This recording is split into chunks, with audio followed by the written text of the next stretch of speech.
Today, we are blessed to present one of these insightful lectures entitled Buddhist Stories, the 100-Headed Fish, the Peaceful Heaven Beings' Deeds, and the Trayastrimsa Heaven Gatherings on Between Master and Disciples, given in English on August 9, 2015 in Roquebrune, Cap Martin, France.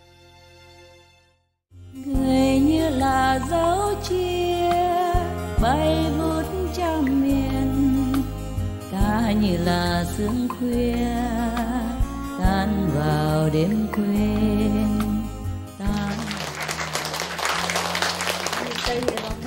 No, just to the 12. To the 12. I got here on the second. Very good.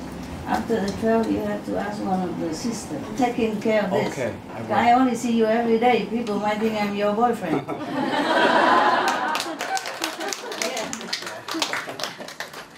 Okay. Because not everybody stays long, you know. And he's stayed quite long. You keep helping. I appreciate your help. Yeah, you're a very good boy. Good boy. Good boy. It's just I'm fed up with so many gossips. Yeah. I need to ask an old lady who stayed long to take care of this for me. But they're busy, you know, cooking and whatever. I am not his boyfriend, okay? Just to make sure you know. Okay, you can bring this up. Yeah? Table, please.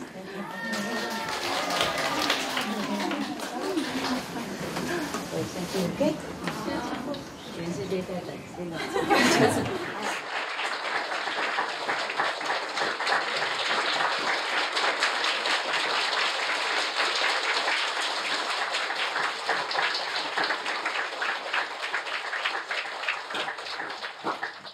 You all managed to get wet or not? A little bit, huh? But due to your grace, You were what? to your house. Yeah, you went to my house and the gallery and I asked my assistant if not enough space, then just span some canvas. And you sit inside, you know, in the middle, so you won't get wet. And I said, maybe 10 people can go to my hut. So I room all the blankets and everything, and you can sit there if you want, you know. But she said, okay, we managed, so you didn't come, huh? Or you didn't like my hut?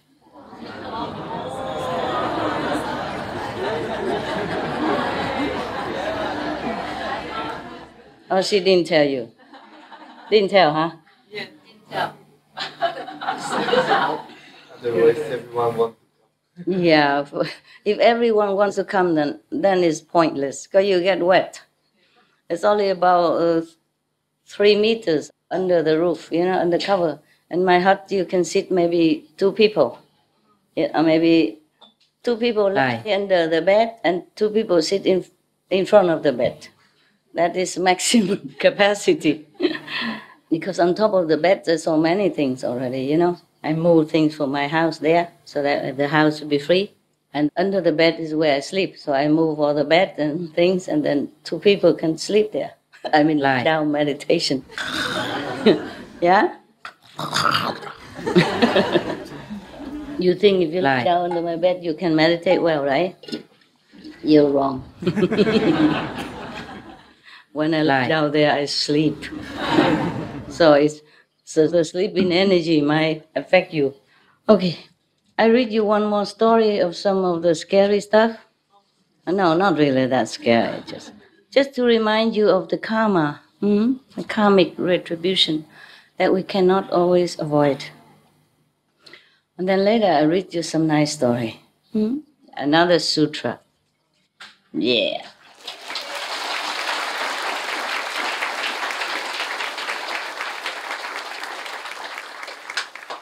In many of other religious texts, there's not too much mention. Maybe I don't read that many, you know. I read in the Bibles or in the mentioned very lightly, you know. Yes, like Jesus said, whoever refuses you, then you know, take a handful of sand and throw it away. You know, meaning that house doesn't have merit. Yeah.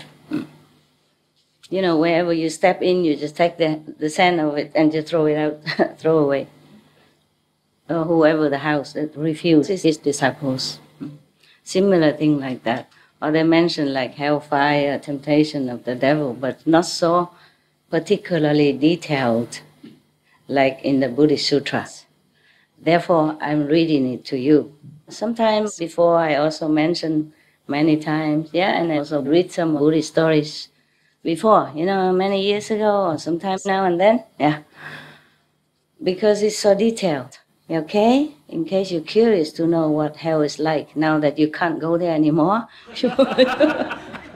you wonder if the master is hiding something there and doesn't want us to go, So I check it out for you. The Buddha already checked it out. So I'm telling you, okay? Not because I encourage you to follow Buddhism, that Christianity is inferior. It's not like that. No, okay? All religions are similar, rooted from the same beginning, from the light and the sound. And later I will read some of that, and then the Buddha mentioned the sound. He said, the sound hearers of such and such levels, etc. I read it to you later. And many other sutras Buddha always mentioned about the sound, like all the bodhisattvas rely on the sound stream to come down to this earth to save sentient beings. And all the saved sentient beings rely on the sound stream to go to, heaven or Buddha's land. Something like that. But of course, as in our group, we practice the sound, the hearing of the sound, the inner sound, hearing with the inner ears, seeing with inner eyes. But I don't always say that in every lecture, because you know it already. I don't always, maybe I say it in the open lecture, but not in the group, And during the lecture, I mention only a couple of times of the sound hearing and the light seeing, And the rest I explain why, and I refer to Bibles or sutras, etc., Therefore, it's the same with the Buddha. He doesn't always mention the sound and light and stuff like that. But we see the Buddha has light all the time, and he mentions sound hearing sometimes, Okay. A lot is mentioned in Lotus Sutra about the sound, many times, more than in other sutras. But it's likewise, we don't always mention it, here even, Because you knew it already, Okay, now you see, Okay, this one is about the fish who has 100 heads. Ooh. Takes a lot of thinking. Let's see why the fish has so many heads. We should really thank the past masters, monks and nuns and scholars who have taken time to record the Buddha's teaching after the master's nirvana, and also for the past and present persons, lay or monks or nuns who have really dedicated themselves, sacrificed their time and precious health or under any difficult situation to translate this so that I can read it to you. And we have to thank them. And may they be blessed forever by all the Buddhas, past, present, and future. May their merit be immense. May they be liberated forever. Thank you.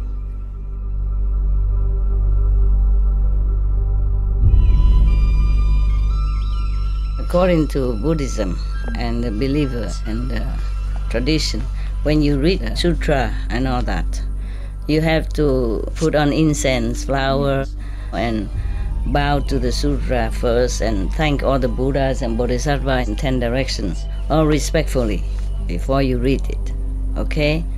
And then you cover the sutra also with silk or beautiful cloth, and I just make it more popular, more easy, simple.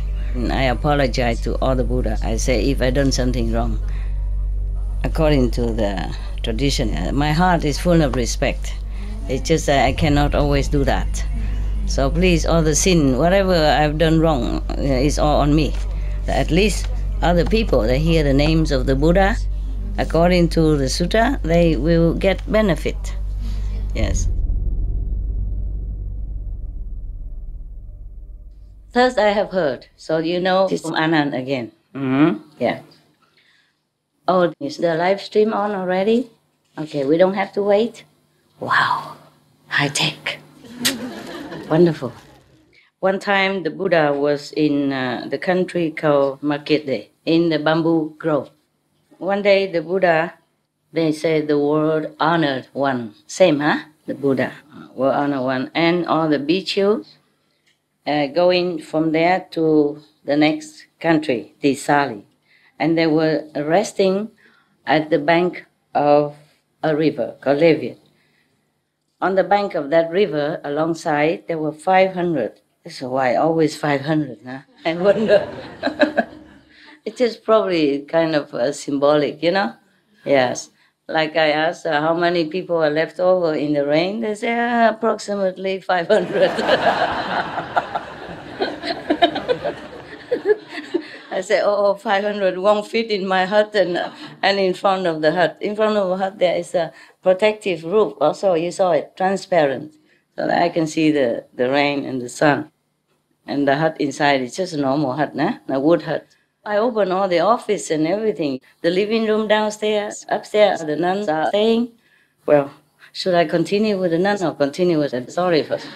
Yeah, by the way, I'm telling you.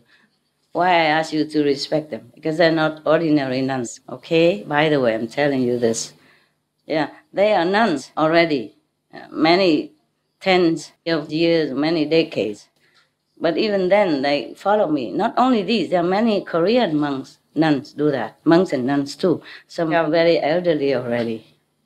Maybe 60, 70 already, many decades been monks. And they still follow me and believe in my teaching. That is special. Because many monks and nuns, they believe they already got everything from the Buddha Sutras. Yeah? They don't need me. They don't need any other method. The Buddha is just talking about enlightenment. I'm bringing enlightenment. Understand? That's the big difference. But I'm teaching the same as the Buddha, as Jesus, or, all the masters. I'm not teaching anything contradictory to that. Yeah. That's why they're more special, understand? Yes. And remember, I had a retreat in Korea Center before? Yes. And some of you put money together for the buses and for the food and all that to eat together, yeah? And then some was left over, and I also put some out. So together, I gave about 120 or something US dollars, 120 something thousand US dollars to build a little refuge, ashram for them. So some of the Korean monks, they had nowhere else to go, then they stay there. But they don't just stay there and receive offering, I did not tell them that, but they went out in the vicinity and working on the plantations, grapes or whatever, gardens, yeah? And then earn their own living. So they are very special and worthy of your respect. Understand now? Not just because I say, okay, you can practice and you don't have to be monks and nuns. It's not the same, huh? Yeah, they have self-denial. Yeah, self-discipline. A little bit more than you, okay? And they don't go out and buy a lot of clothes. They just wear 3, 4, 5 pairs of similar clothes every day. Understand? They live simple. They always sleep on the floor. I knew that. Therefore, I made the floor warm. This is a warming floor system because it's a new house, so we can do that. They did not build it yet. So I built it, I specified, they make the floor warm. Is it still warm? The floor? Yes. So in winter, Korea is very cold. Even then, they sleep on the floor. So I specified to make the floor warm. Warm under the floor instead of on the wall only, or from the ceiling or from aircon. Daytime they work anyway, yeah. But nighttime, at least when they sit in meditation or lie down to stretch a little while, they don't feel pain, because it can be very painful. Winter, if the cold comes from the floor, you can't avoid it, and it gives them pain. Yeah, asceticism is good, but pain is not. We don't spoil the body, but we try to take care as good as we can, so that it lasts long and is comfortable to continue our practice. Yeah, because if you have too much pain, you cannot concentrate very well, At least in the beginning, Once you enter somebody, then you don't feel much. Yeah, that should be the good practitioners. But then not everyone reaches that level so quick. First comfortable and then go up. Okay? Yeah. So I want you to have respect for them. Don't push, don't take their place, and don't try to, kind of, because you want to see master and don't care who's who, get out of my way. My dogs are like that. I'm sorry, When they see me coming, they forget each other. They just squeezing, elbowing each other to come to the front, And sometimes wagging tails at each other. The tail coming together. It's so cute. Every day, if I have something special for my lunch, I always share with them. A little bit, not much, because it's for mine. They cook for me only. I don't cook more than that, kitchen, because I don't have room to put all the trays. Okay? Maximum 2 trays, only for whatever you want to cook. And 1 time a day, okay? Yeah, that's enough. Don't think because I invite other people and then cook more. It's not like that. Because you have already food here, only something special. Then I offer to them also because they're monks. Maybe they don't have much money to buy the things that you make for me. And not only that, but the Vietnamese things, they won't have it there. You see, they work all day. They don't have time to make spring roll and all that for themselves, even though they know how. Okay? So if it's something special like that, I offer to them. But if it's normal, and the rest is just normal food, like you eat, then I don't offer, because they have it here in the common kitchen. Người như miền Thái Dương soi dấu huy hoàng, ta như loài phong lan thu mình yên hương.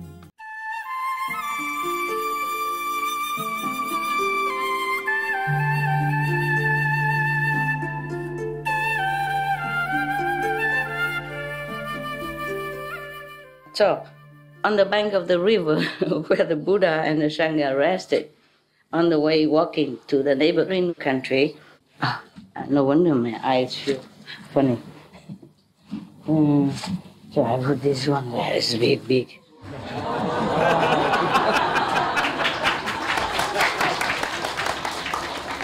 Made in Japan, for book reading. Yeah. Okay. Good. Then I don't have my hands free to express my feelings. Okay. No, I don't need to express it. It's probably more convenient. There are some optic glasses. They just, hang on the neck. And whenever you want, just clasp together, I should go and ask for that, but I don't have a time yet. I don't feel like going anywhere if I don't have to. I mean, if not urgent, then I just don't go. 500 cowboys. The boys who take care of the cows. They're called cowboys, no? Yes. I don't mean Texas. Buddha was not in Texas. At that time, not yet. 500 cowboys and 500 fishermen. Yeah. These fishermen, they have 3 kinds of nets. One net needs 200 people to shred and to pull it. And another one, 300, bigger, yeah. And another one bigger, 500 people in order to manage the net. Must be a very big one, huh? Yeah, very big. The Buddha and the bhikkhus, many bhikkhus, he has a lot of bhikkhus, the monks, sitting also not too far from them. And at one time, suddenly they saw that certain 500 fishermen there could not be able to pour the net back up onto the shore. It was too heavy or something. And then these are 500 fishermen asked 500 cowboys to come and help them to pour together. And then saw 1,000 people in order to pull it up. And then they saw very, very, very great giant fish. On the body of these fish were all kinds of heads of different animals, like the horse's head, the camel's head, the tiger's head, the wolf's head, the pig head, etc., etc. This was a very strange kind of fish. So they all came and had a look. And then the Buddha also asked Anand to go over there and check it out. And then Anand went over there and saw that. He saw 100 kinds of different animals' heads on this body of the fish. And then he came back to the Buddha and told the Buddha this. And then, of course, he will ask. Anand asked a lot of questions. It's always him who asks. I wonder why nobody else knew how to ask. Yeah, up to now, Up to now, many stories. Most of the stories, always Anand asked the Buddha, why is that, why is that? Well, he was clever, even though he wasn't enlightened, but because he was probably busy or being the Buddha's, attendant, he thought he didn't eat, Maybe like that. Possible, it affects. But then later he meditated just for a while alone in the woods after the Buddha's nirvana. He got enlightenment complete right away. So he had it already in him. Just took some time. Maybe you all had it and it takes some time. Maybe after I die, then you all go sit in a corner there and then get enlightenment completely. I don't know. All right. And then the Buddha also went there and had a look. And when he went there, he asked the fish, are you Katile? Is your name Katile? And then the fish said, yes, sir. And the Buddha asked, this lifetime you are born as a fish. Do you know next lifetime where you are going? So he said, I have to go to the infinite hell. There is a hell that you will never get out of there, like a life sentence, Yeah. And here it's like infinite sentence. Anand and the whole assembly of Bhikkhus did not know why, so of course he asked, praise be the world honored one. You call this fish Katile. Why? Can you please tell us? And the Buddha said this, listen to me, I will tell you the origin of this fish. Long time ago, at the time of Kajip Buddha, another Buddha, before Shakyamuni Buddha, there many decades, many eons ago, another Buddha, And between them, many more, and before that, many more, and after Shakyamuni, there will be more. It's just at that time, long time ago, at the time of Kajip Buddha, there was a Brahman, the first caste of the Indian four-caste system. He had a son, and his name is Katile.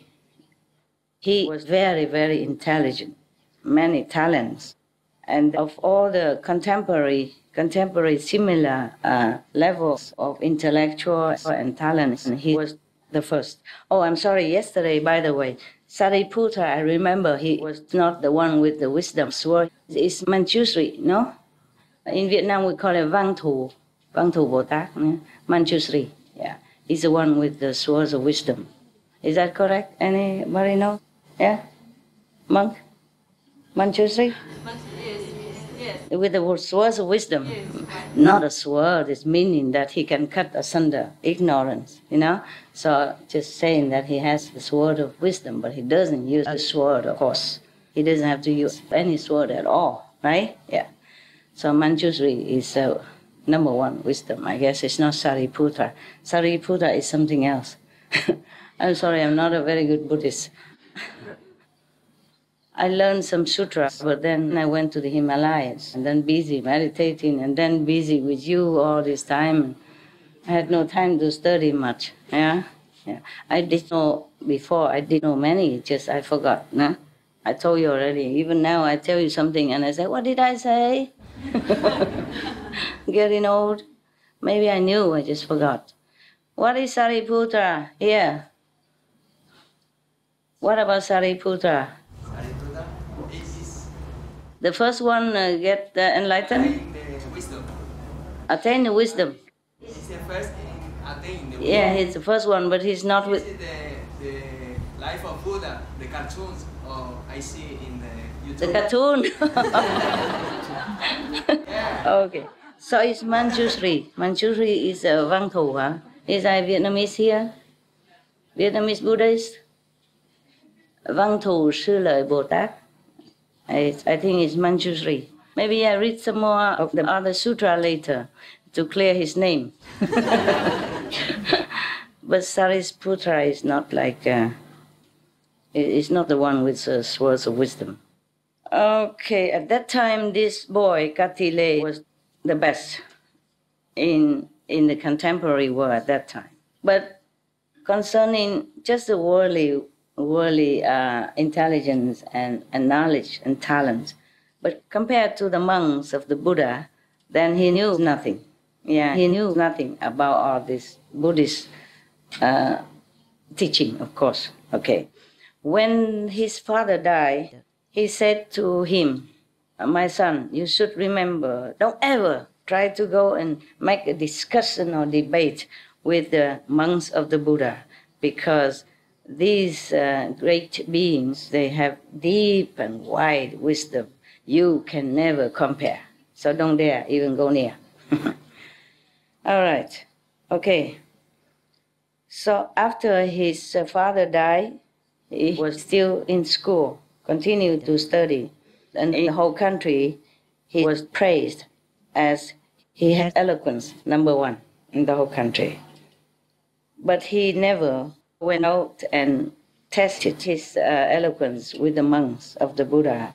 And then his mother saw that this was one of his weaknesses, so she came and told him, "You are a very intelligent person and very highly educated.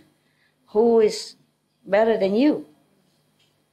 So the son said, Katile told his mother, "Praise mother, the monks of the Buddha are much, much, much better than I."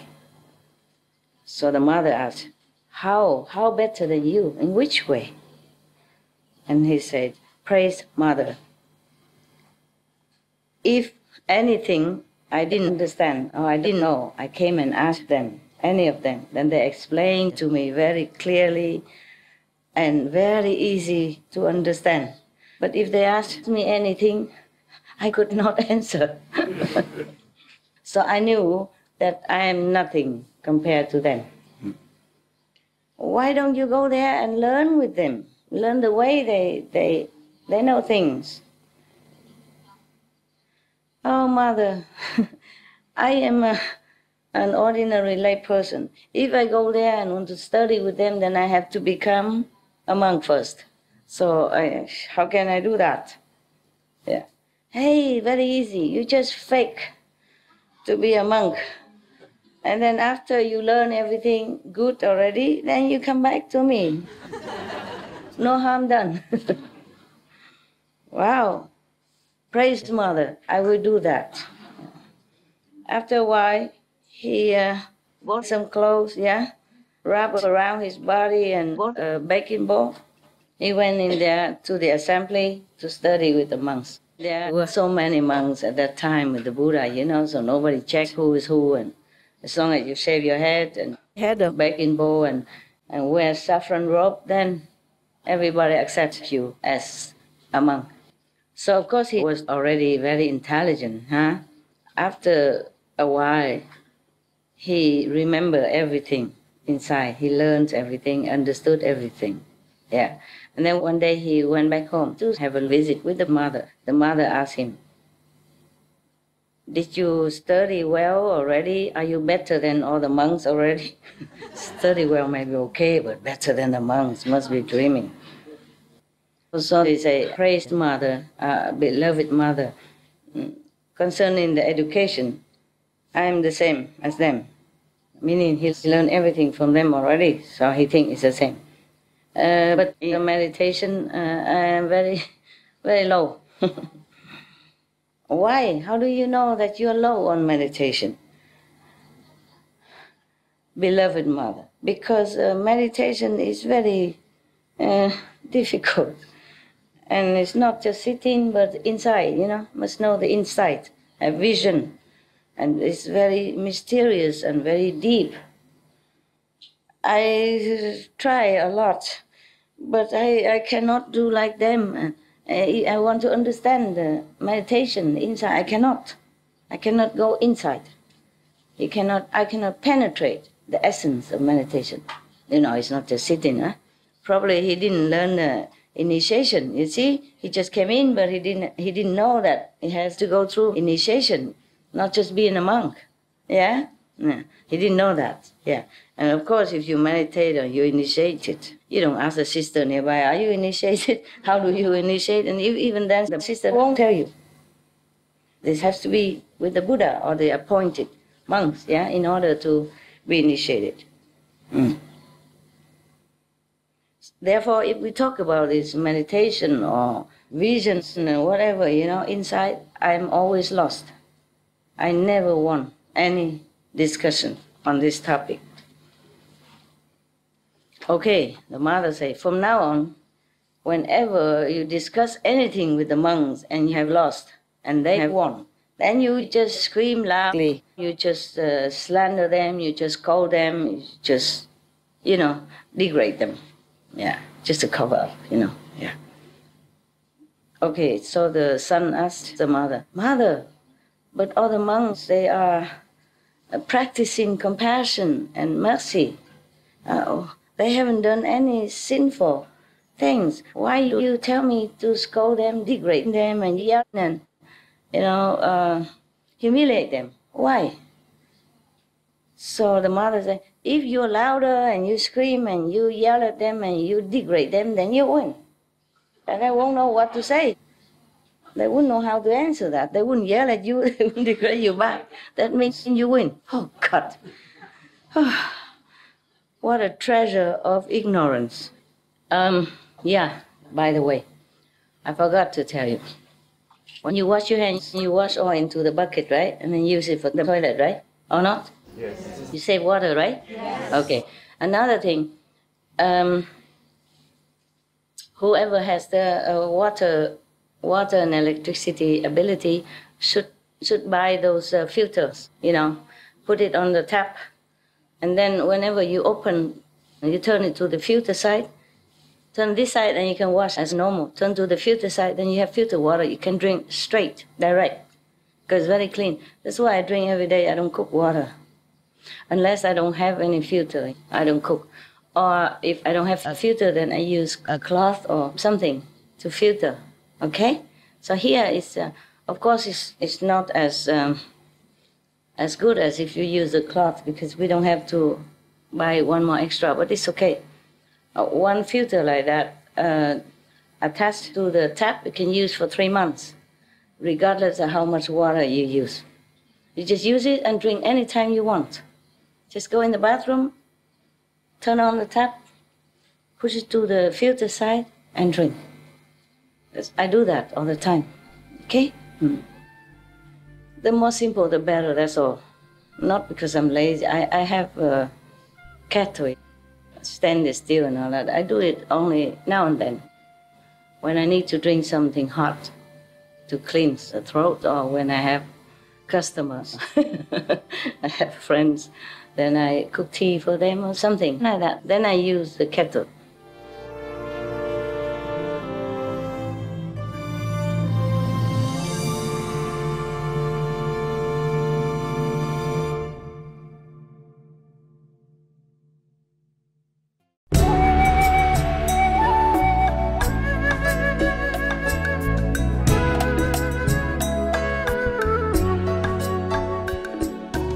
So Katile listened to his mother.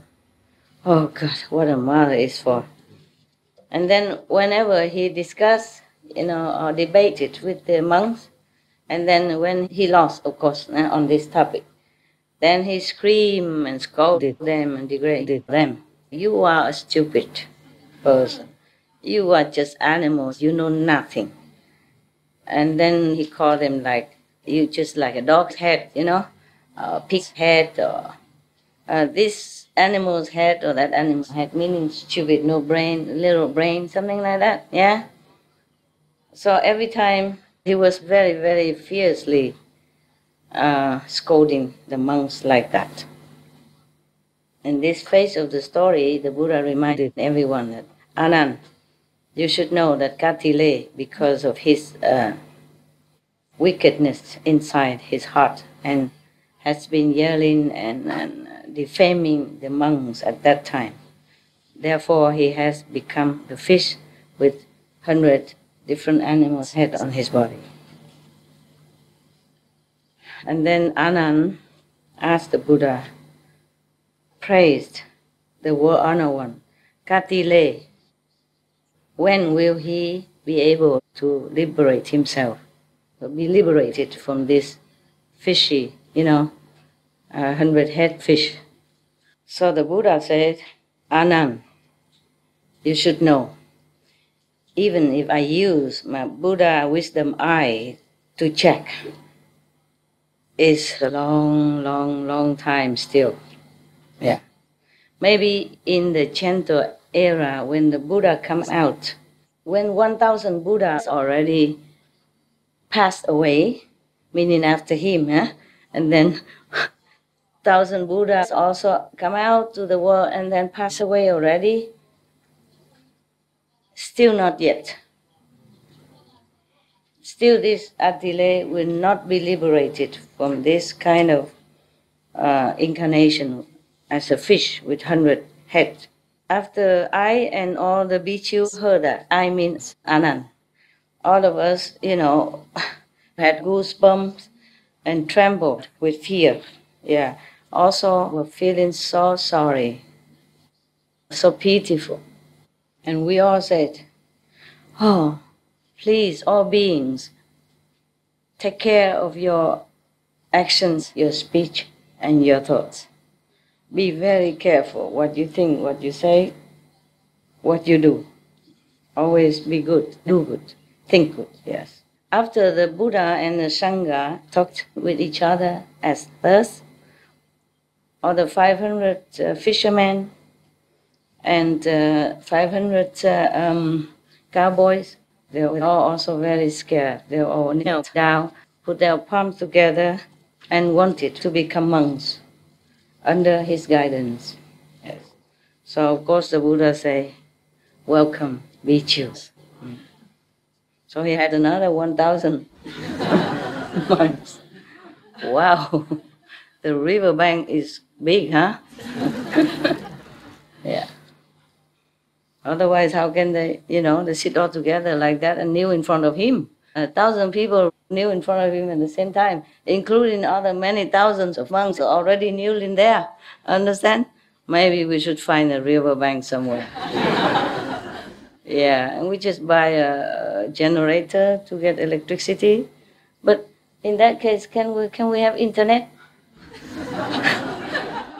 Broadband like this in order to broadcast the whole world or not? No, huh? Yes, no, no, yes, yes?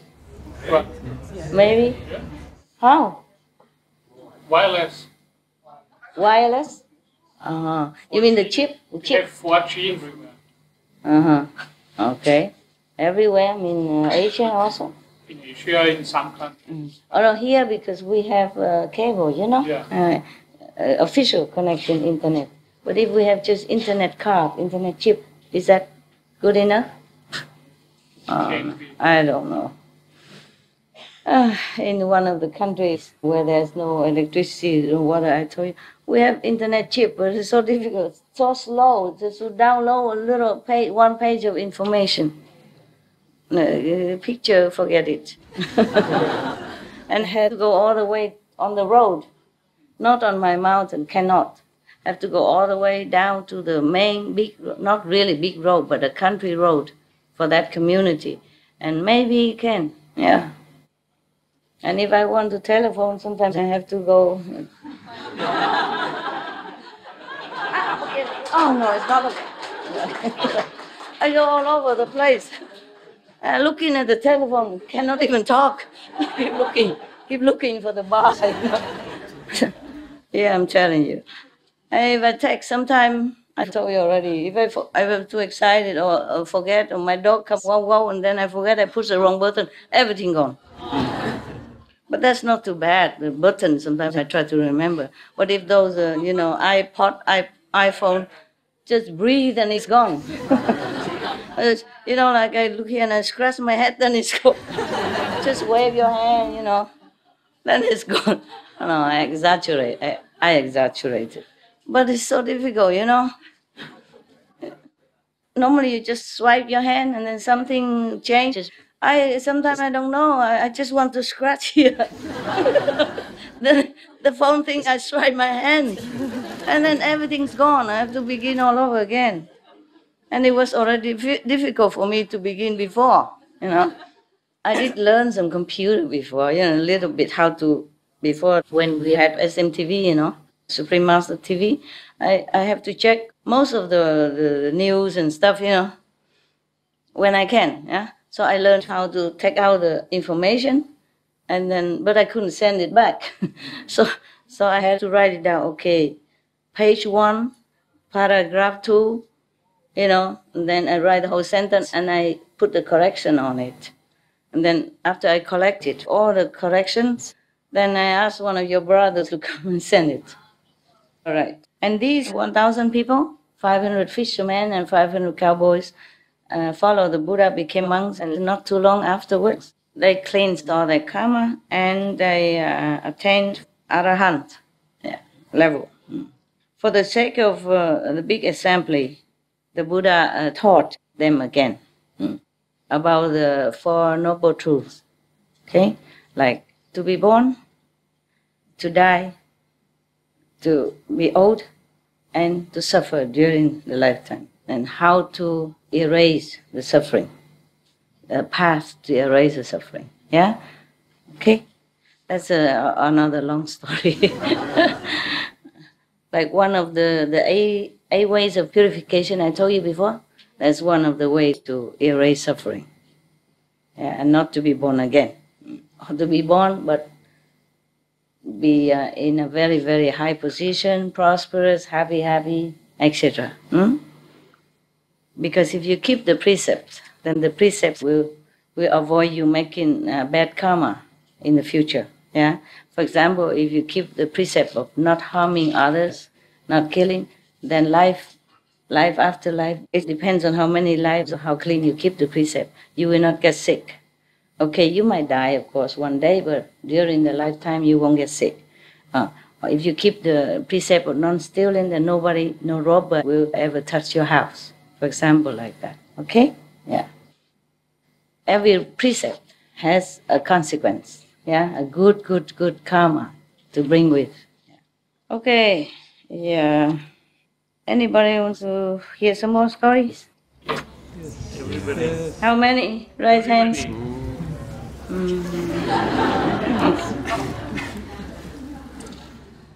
Okay, this is a better story for a change. Okay, huh? Yeah, and then maybe after I read that.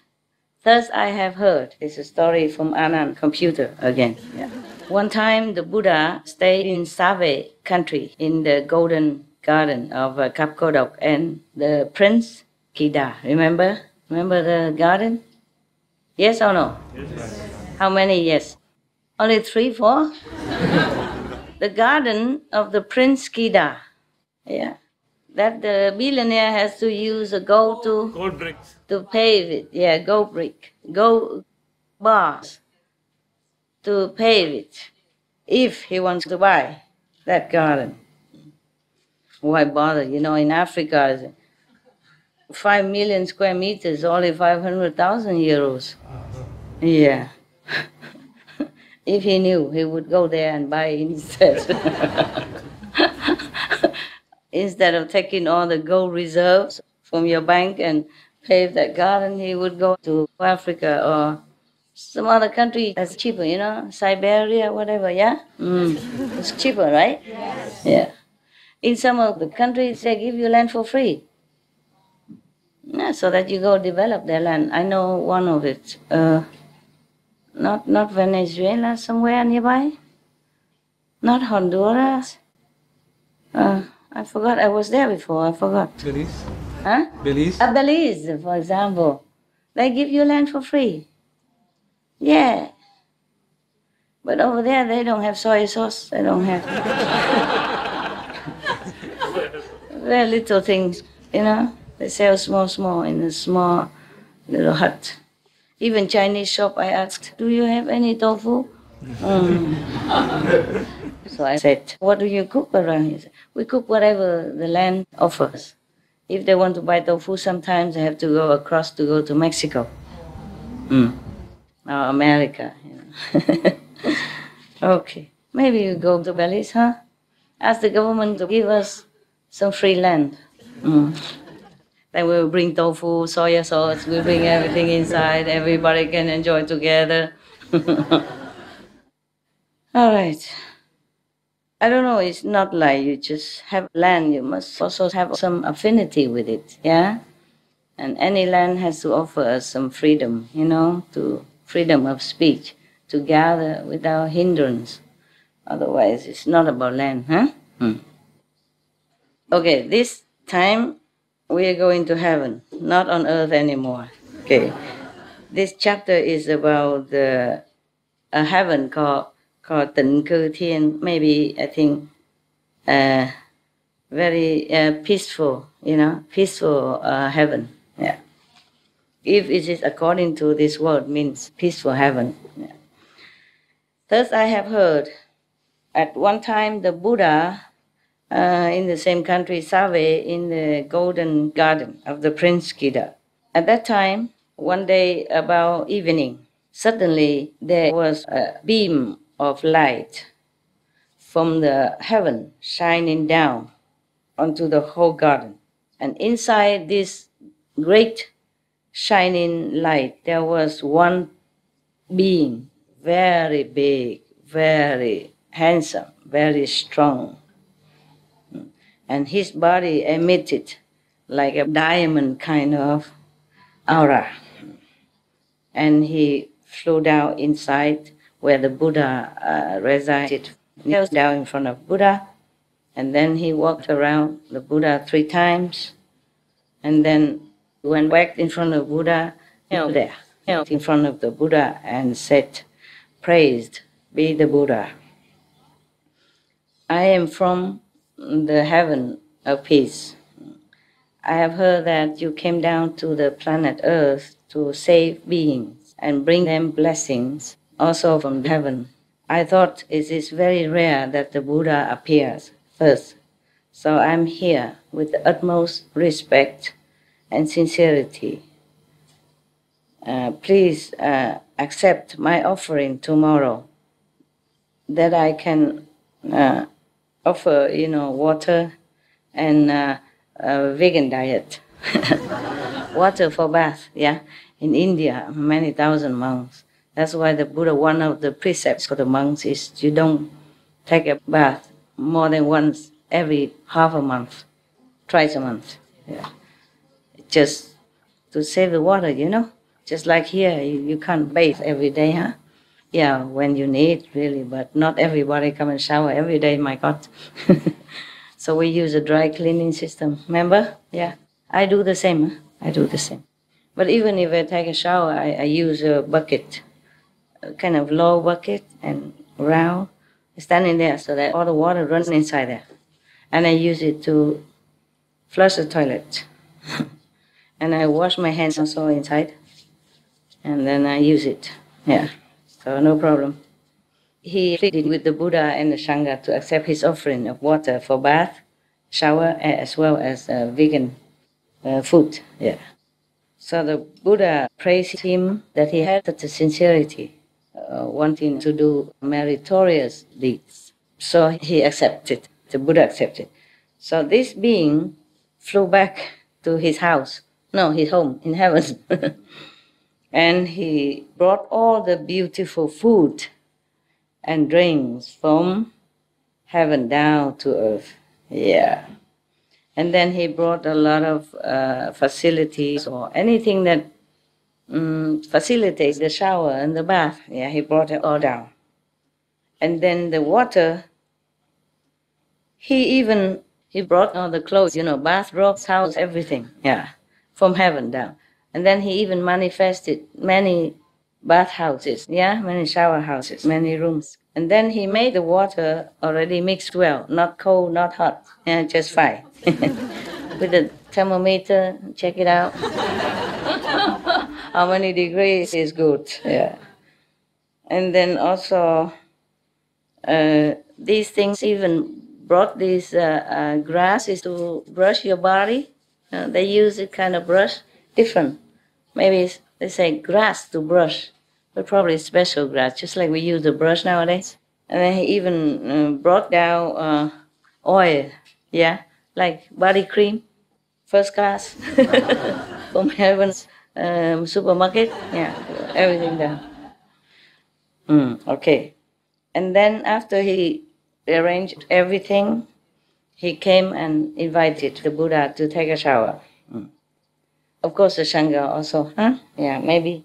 And then after that, the Buddha came back to his own room. And then he came to the Buddha and said, "Praise be the World Honored One. The vegan meal is all ready. Please come and enjoy."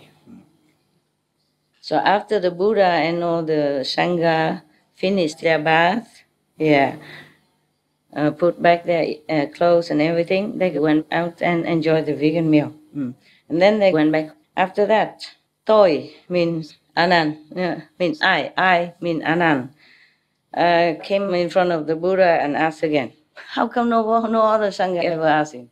Always Anand asks." I guess other people don't dare, so they put down a notice, "Anand, go ask Buddha."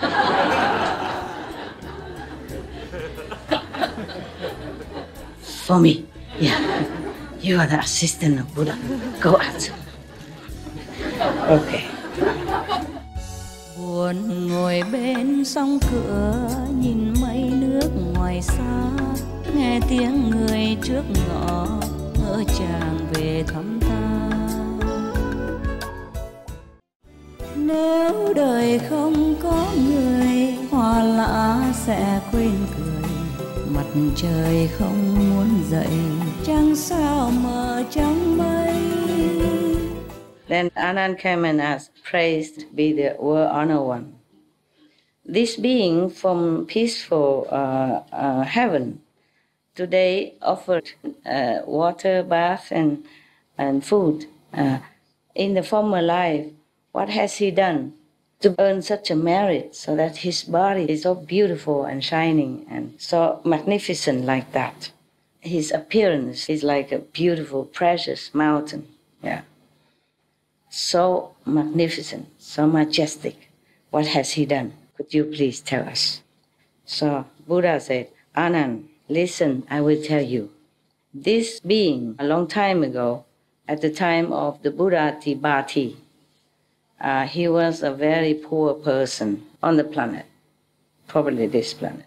Mostly he was going out to do any labor work to earn his living. One time he heard that the Buddha Tibati preaching in the assembly said that the merit of offering water to the Sangha to take a bath is very, very, very great merit. So he was so happy, he wanted to have this kind of merit. So he came home and he worked harder, He went and asked everybody to give him the job and did this and that, a little handiwork everywhere. And then he saved all that money as much as he could. And then he used that money. And then he bought some special things for the bath, everything he could. And then also vegan food. And he prepared everything, as much as he could. He invited the Buddha and the Sangha to come and take a bath and eat. Yeah, probably it was a small assembly, I don't think anybody would like to invite this assembly to take a bath here and have a vegan diet. You would like that, huh? I'm sorry, this is Indian, okay? Yeah. So after that, because of this merit, he was reborn after he died in this peaceful heaven. You should know, I told you already, but I tell you again, there are many different heavens, right? You know, right? Yes. Yeah. Even the astral level has 120 plus different kinds of heavens, different names. Okay? Anand, you should know, this being is not only today that he has invited me and the Sangha to take a bath and offered food to us. Even in the time of Buddha Tiki, he also went down to the earth and offered offerings to that Buddha also. Means from the heaven, peaceful heaven, he also came down another time and offered bath and food to another Buddha before him. Yeah. And then, even to the time of the Buddha Kashyapa, he also came down to do the same like today. He already offered similar to 7 Buddhas in 7 lifetimes, different Buddhas in different lifetimes. And then in the future, he will continue to make offerings to 1,000 Buddhas in the golden era, just like today. And then after he said that, he blessed this being with another 100 kalpa of kalpa and kalpa, meaning another many hundreds of eons, then he will become Buddha, this being from the peaceful land. Yeah. And then he will have all these beautiful titles that are assigned to the Buddha. And then he will save countless beings. I have goosebumps. I don't know why. Too much blessing. Thank you, all of you. Thank you. Yeah. So everybody, tôi means Anand, means I, and all the assembly were so happy. And we all said, oh, the Buddha appearing in the world is so beneficial to all beings. Even though this person from peaceful heaven came down and offered just a little like that and has so much merit. Yeah. And then the Buddha said, yes, it's good that you understood all this. Very good. The Buddha came out into the world. The only goal is to save as much as possible all beings, to take them out of suffering and let them have merit and blessing to be happy from this life and the next to the next. And then after that, he gave initiation. They didn't say anything, but he let the assembly have the merit of knowing the real main Dharma. What is the real main Dharma? All the Buddha teachings, talking, is they call it Dharma anyway. So what is the main Dharma? Yeah, I guess it's just initiation. Okay? Yeah. And after that, many people attain the levels of maybe coming back one more time. But that's just at that time, eh? If they continue, then they won't come back again. It's just the level of the beings who attain at that initiation was maybe will come back one more time, or never come back one more time level. And everyone, other people were inspired to want to become a Buddha. Everyone was happy. Yeah. Okay. That's it. Thank you.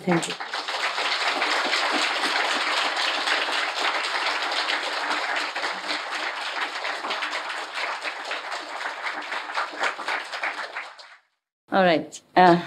This I promise you I'll read something, but this is a very long one. We do it one at a time, huh? Oh my God, I don't know if we can. I'm thinking. I have a couple more sutras printed out now from the internet. Thanks God we have it. Because I have some but at home, not here. I mean, in the other home. I can't just take everything with me. I didn't know I would stay this long. I didn't think about it. All right, so now this sutra is a very, very good one. Actually, very, very good. It explains many things in this world. There is a bodhisattva. Wow, there are so many names of hells even that you don't know of. And the bodhisattva in this sutra explains all kinds of hells and their names. I guess if other people who don't practice Guanyin method, maybe they heard of some of these, also very beneficial, so that they know they really exist. Because the Buddha doesn't tell lies. What for? Right? Okay. This Bodhisattva, his name is Earth Store Bodhisattva. And why he has become Earth Store Bodhisattva and such and such and such is very, very great.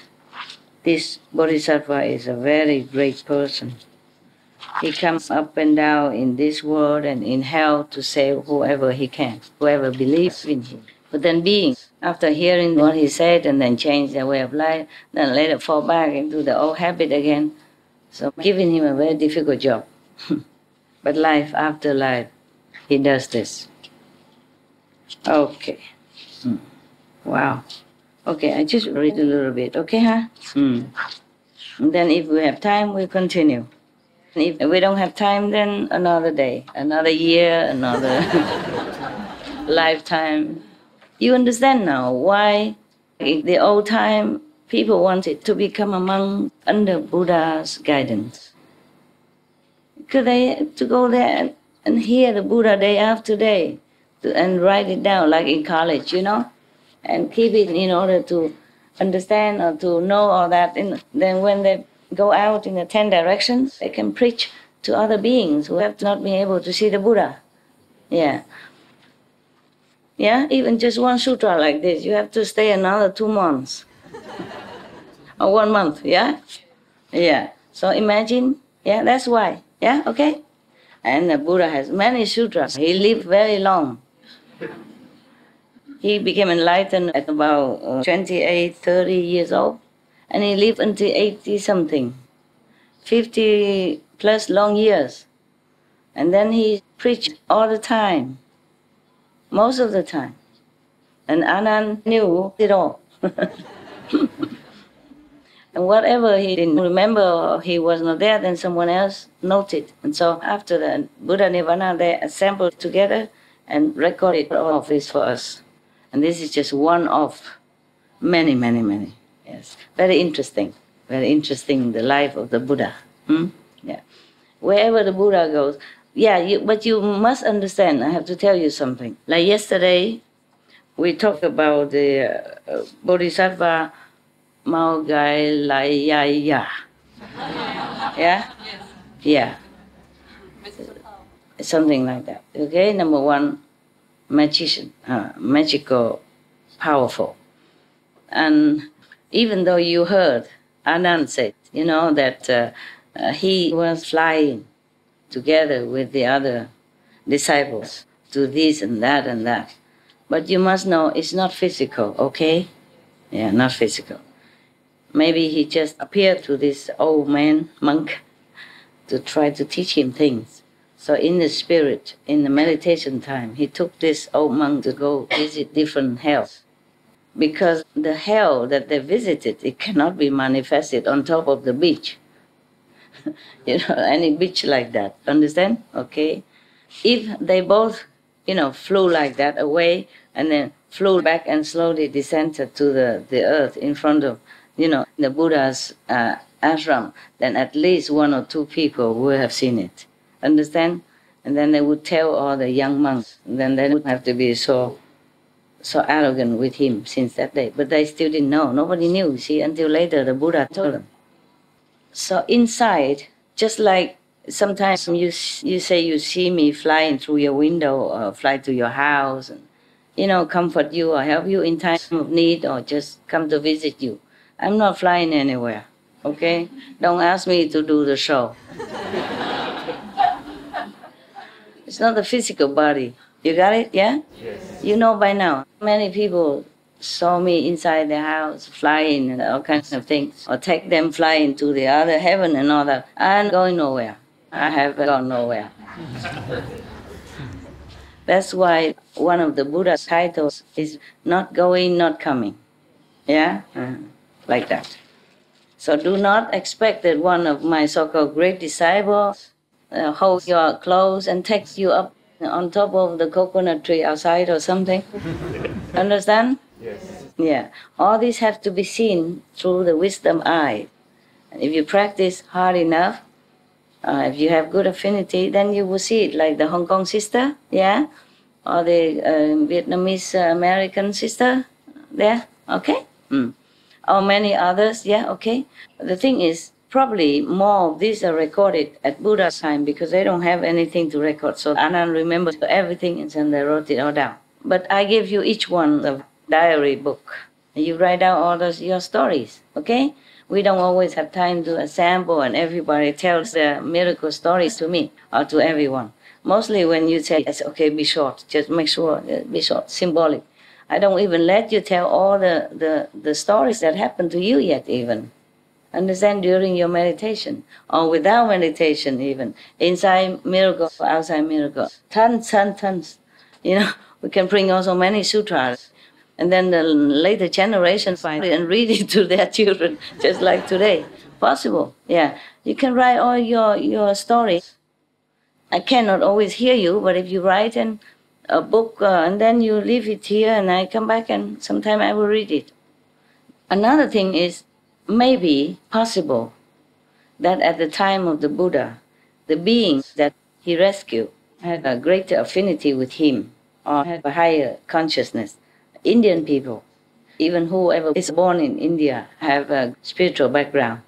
Easier to accept Buddha's teaching and easier to assimilate and easy to practice. Okay? I don't say all are like that. But at that time, even more than now, at that time, life was more simple. Yeah? Almost 3,000 years already, or even more. Life was more simple. People's minds were more purified. Yeah? So it was easier for them to have more experience. They can see things like this. Okay? So everything that seems like miraculous phenomena in here is all seen by the wisdom eyes. Understand? Yes. All right, good. Just like one sister says she saw a heaven gate here and some beings come down, you know, from heaven and bodhisattvas come around, all that. She saw it, but many of you don't see. And if she tells you, then Anand will write it down. And then tell you later. Yeah. All right. Cho đêm thôi trăng trở, cho ngày thôi không dài, cho đời vui rực rỡ, cho tình hoài không phai.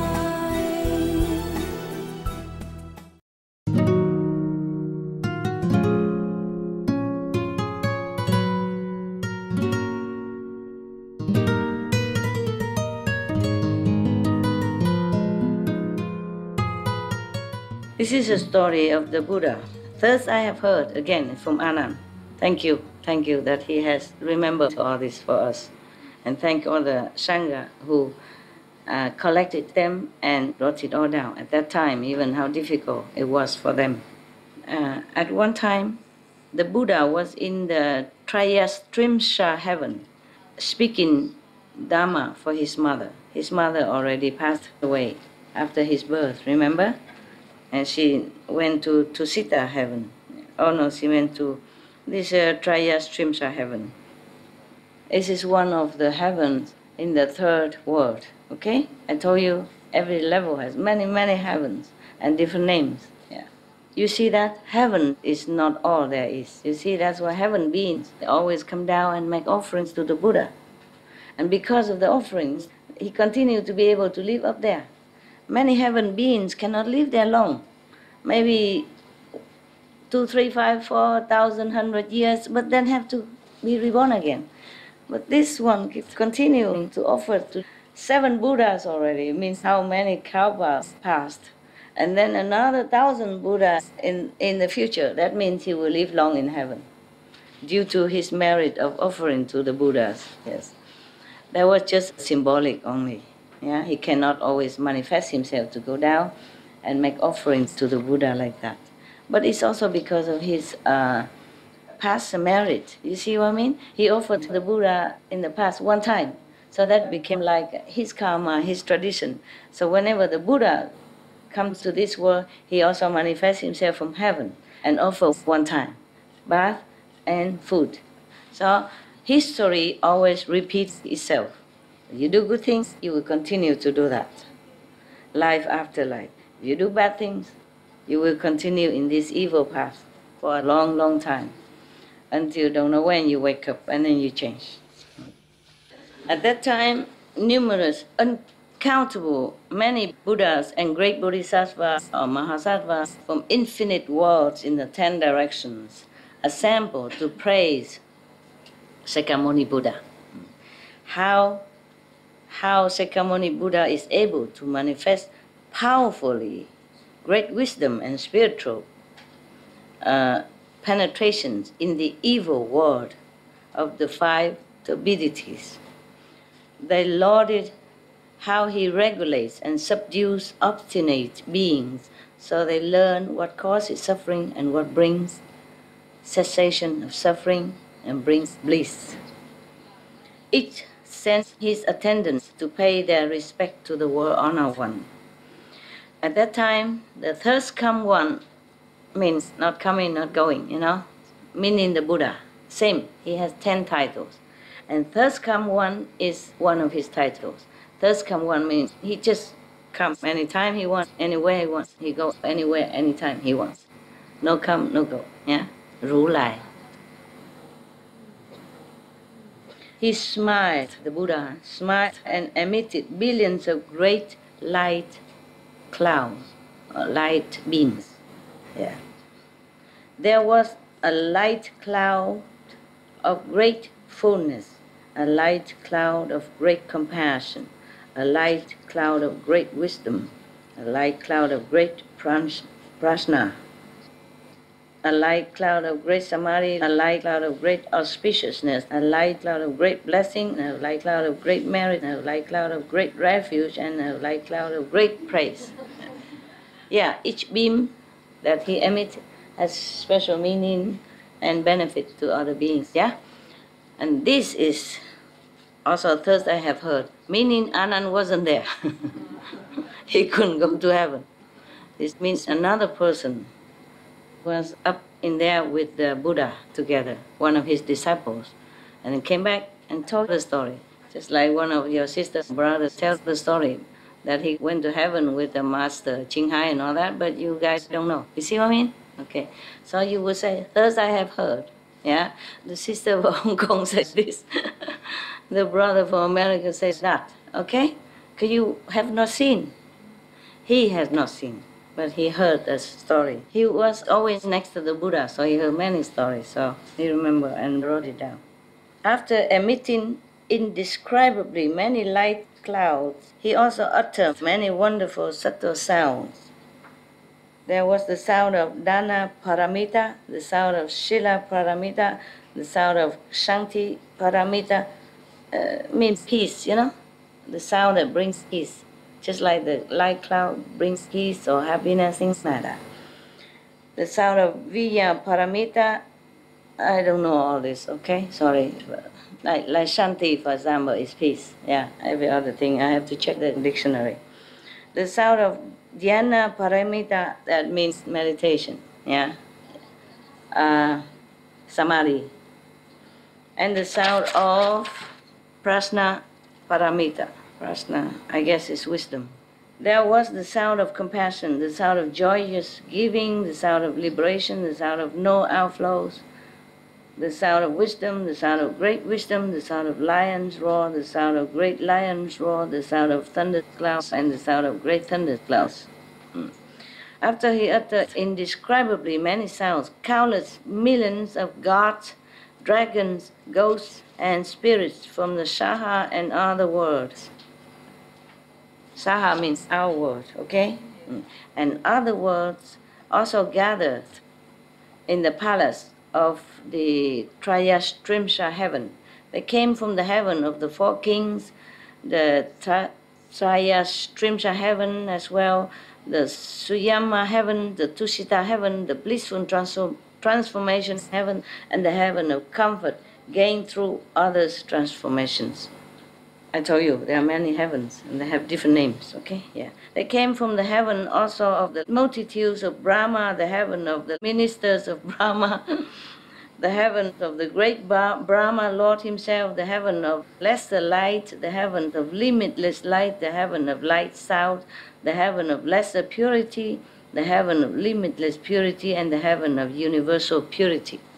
They came also from the birth of blessings heaven, the love of blessings heaven, the abundant fruit heaven. Heavens have fruit. That's good for us, nah? In case you think you might be starving in heaven, nothing to eat. Remember the heaven being from peaceful heaven, he brought down food. Yeah, and all the delicacies from heaven to offer to the Buddha.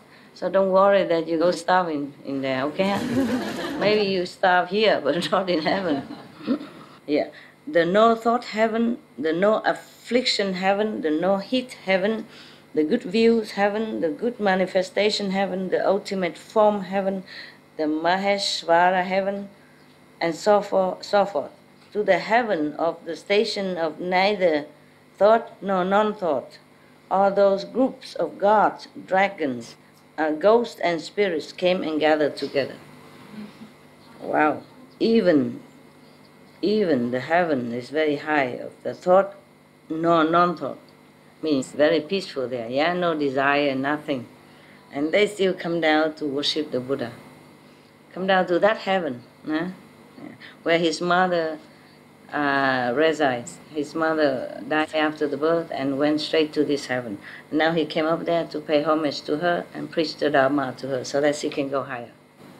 Moreover, sea spirits, river spirits, stream spirits, tree spirits, mountain spirits, earth spirits, brook and marsh spirits, sprout and seedling spirits.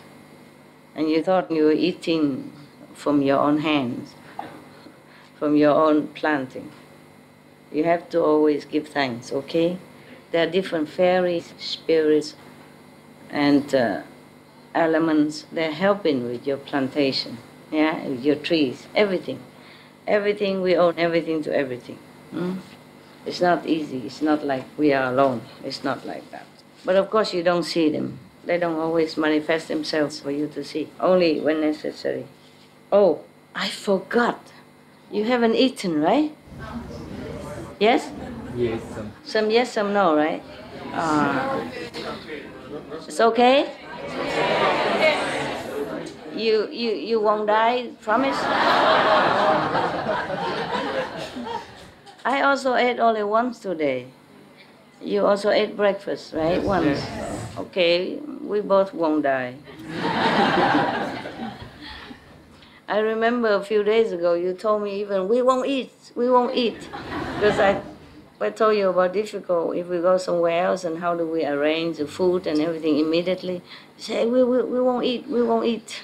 Just talking easy, huh? Even I asked you to eat once a day, only one person volunteered.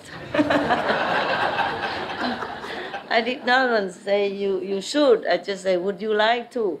You know?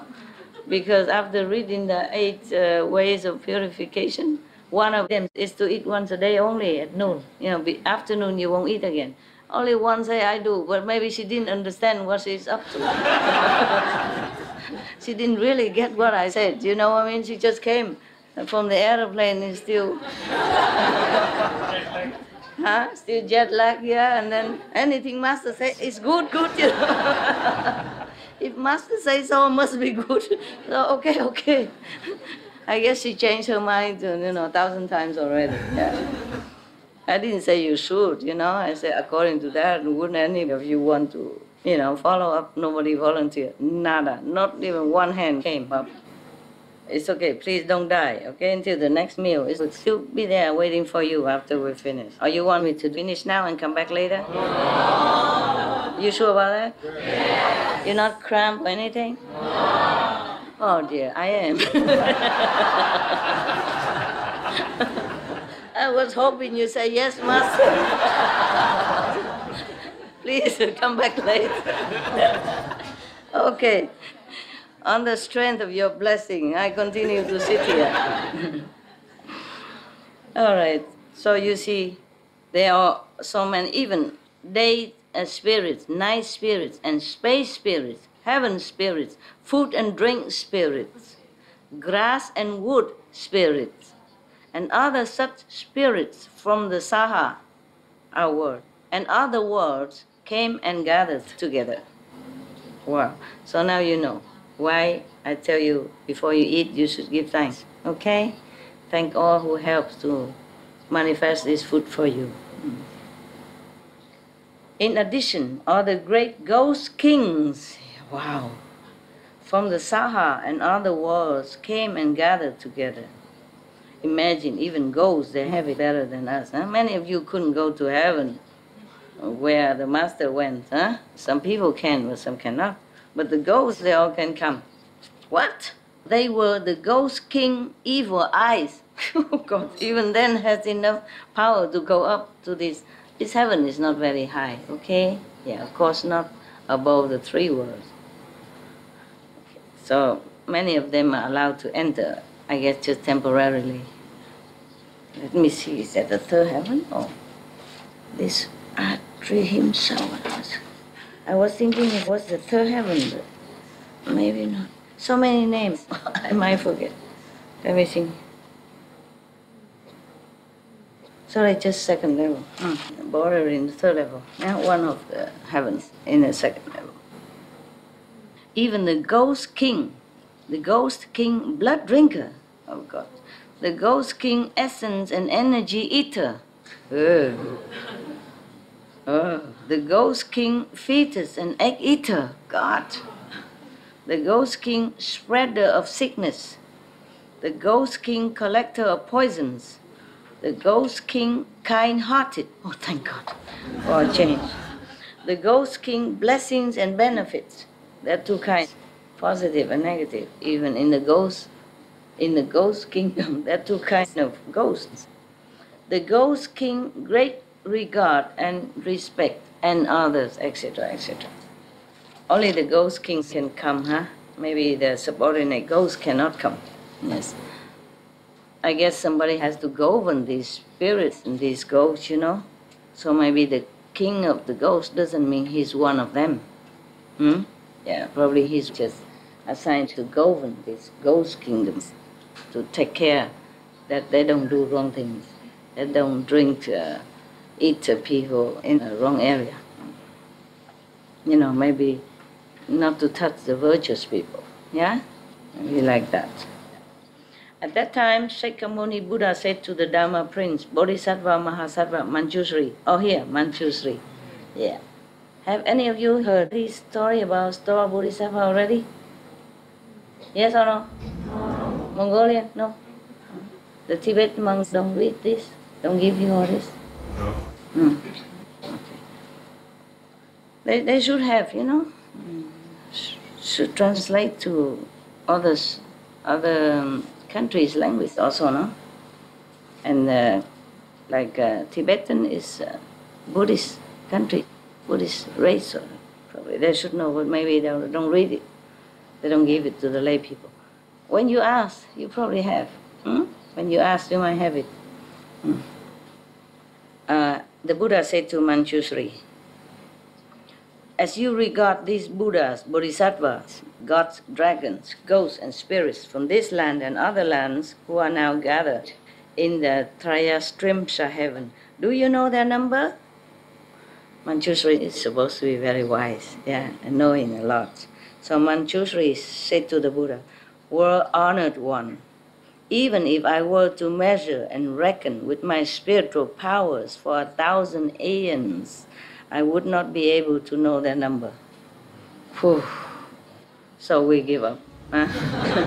If Manjushri cannot for thousands of aeons, what about us? Huh? Forget it. Yeah.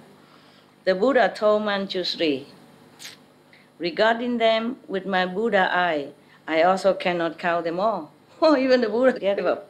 So okay, we are not so bad, you know. Even the Buddha cannot, the Manjushri cannot, then we don't feel that bad, do we? Do you feel bad? No. Good, good. It's a comfort to know that the Buddha cannot count, because too many that gather to any Buddha gathering, so many gods and ghosts and spirits all come to see him. Yeah. Because it's rarely that the Buddha appears anywhere. Understand? If he's in Nirvana, nobody can see him. Nobody can feel him.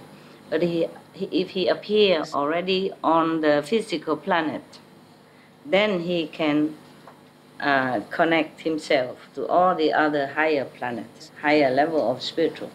So then even heaven can see him. Yeah.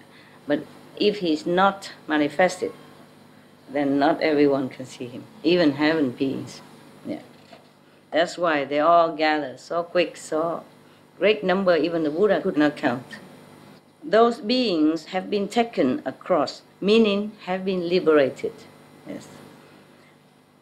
Are being taken across, meaning being helped to liberate now, at this time, or will be taken across. Those are spirits and ghosts probably have not been liberated yet, but will be. That's why Buddha say, already been done, or doing now, or will be done. Will be taken across, have been brought to accomplishment, are being brought to accomplishments, or will be brought to accomplishments by earth store bodhisattva throughout many eons. All these beings have been helped, or will be helped by bodhisattva, called earth store, Kristigava. I think it's Kristigava, right? I think so. If it's wrong, I will correct later. His name meaning earth store bodhisattva, yeah?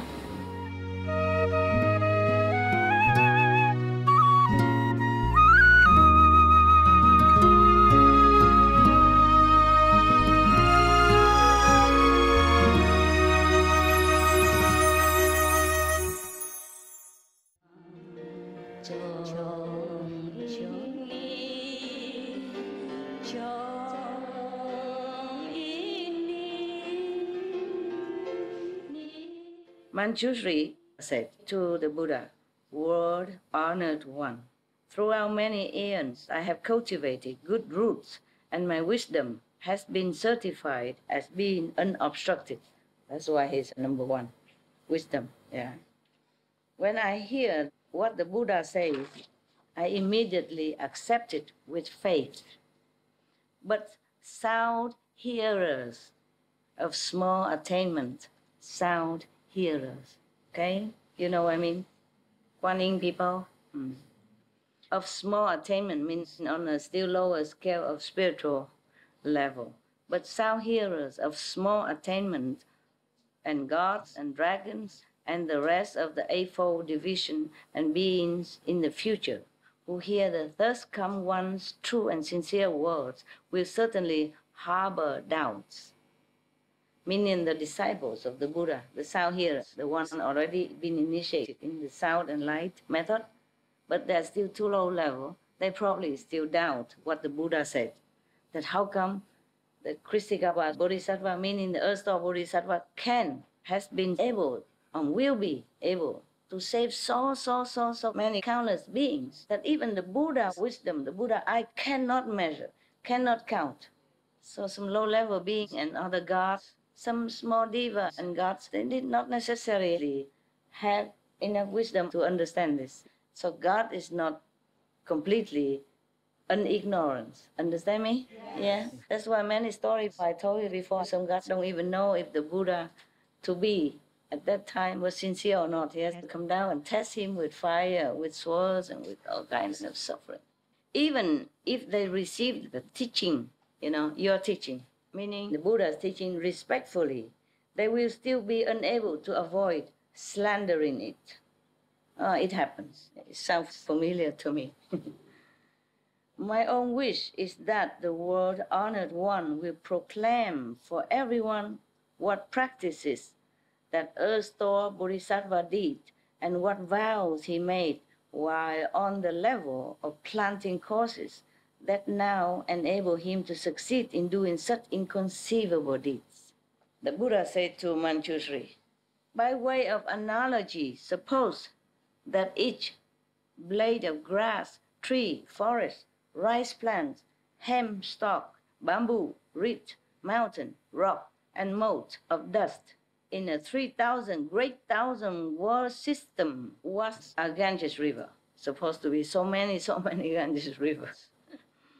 Then suppose that each grain of sand in each of those Ganges rivers was a word, and that each mote of dust in each of those words was an aeon, an era. Then suppose each mote of dust accumulated in each of those aeons was itself an aeon.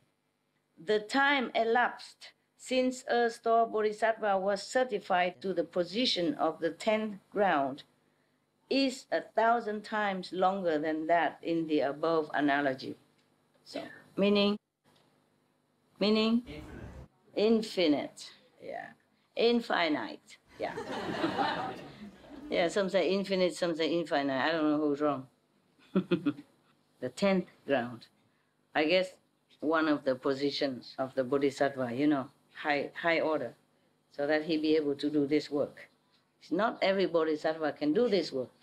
You have to be certified, by heavenly counsel, by Buddha's counsel, by the merit that he has done, that he earned this, 10th ground. Probably, like 5th level, 6th level, yeah. Okay.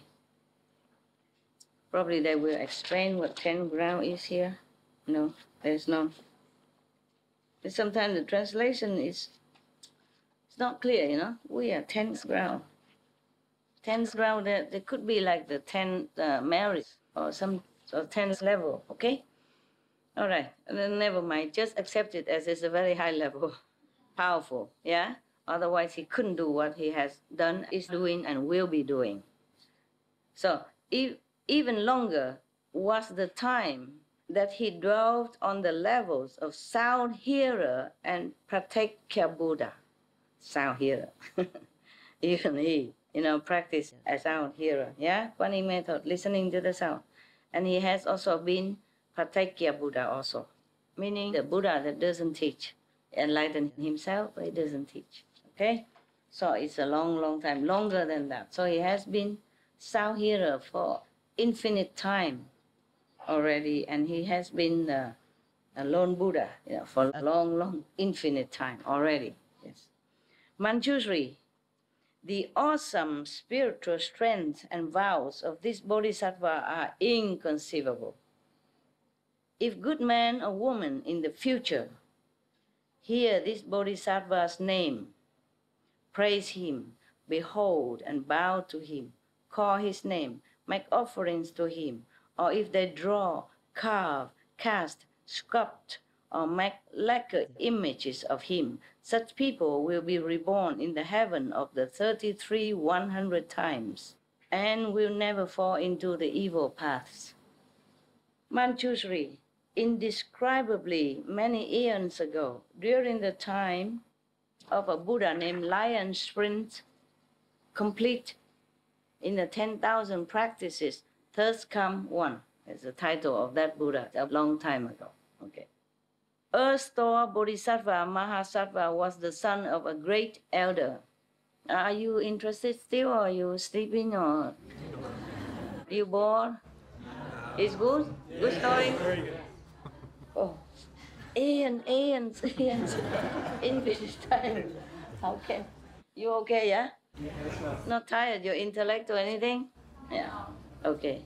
Even if you don't believe all this, it's okay to listen to the story, which awakens your interest in spiritual practice, okay? I mean, awaken not only inspires you, reminds you, encourages you, pushing you up, okay? Every good story is never too many, huh? Because in this world, we hardly hear many good stories, yeah? Many spiritually encouraging true stories, or not true stories. Even if the Buddha was to make up this story, he's an incredible author.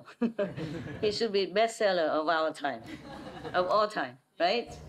Yes, incredible that he told all these stories. I mean, it's in heaven, but somebody went out to earth and told Anand, and then Anand recorded it for us. It's incredible, the story that we should hear. It's only 2,000 something, 3,000 years ago. It's not like a long time ago, It's not long. Imagine when we were born and now we're 60 already, so a couple 10 times that, and then it's 1,000 years. Yeah? And 3 times like that is 3,000 years. It's not long. Okay? It's a true story, yeah. no one can imagine such story. Okay, with all the names and all this. Okay, all right. The Earth-store Bodhisattva was the son of a great elder. That elder's son, upon observing the Buddha's hallmarks and the fine features and how the thousand blessings adorn him, asked that Buddha what practices and vows led to his gaining such an appearance. It must be the inside manifestation, view with the wisdom eye, not the outside. With lipstick and high heels and all that. It's not. It's the inside, okay?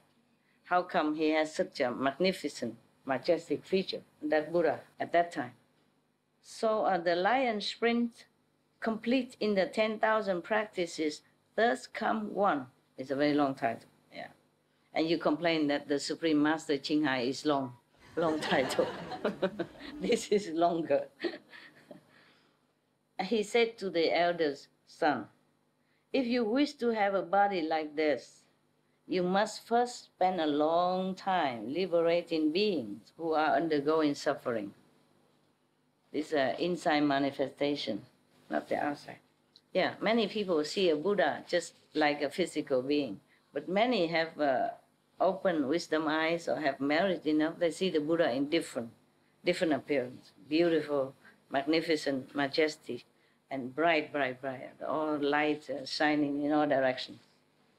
So this elder son was also pure enough to have seen this Buddha, a lion sprint. Okay, I just said that because it's a long name. Lion sprint, he's seen him in this kind of spiritual body. So he thought, why so beautiful like that? What did you do? All right, so he said, you have to save all beings who are undergoing suffering, many, and then you have such a body like this. Manjushri, this is Shakyamuni Buddha talking now. Manjushri, that comment caused the eldest son to make a vow.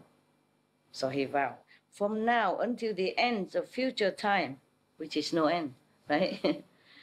Throughout uncountable aeons, I will use expansive, expedient devices to help beings in the sixth path who are suffering for their offenses. Only when they have all been liberated will I myself become a Buddha. Wow. Therefore, he's still always a Bodhisattva. Second level to Buddha. From the time he made that great vow in the presence of that Buddha until now, hundreds of thousands of nayuta of inexpressibly many eons have passed, and still he is a Bodhisattva. I'm right. Yeah, I'm right.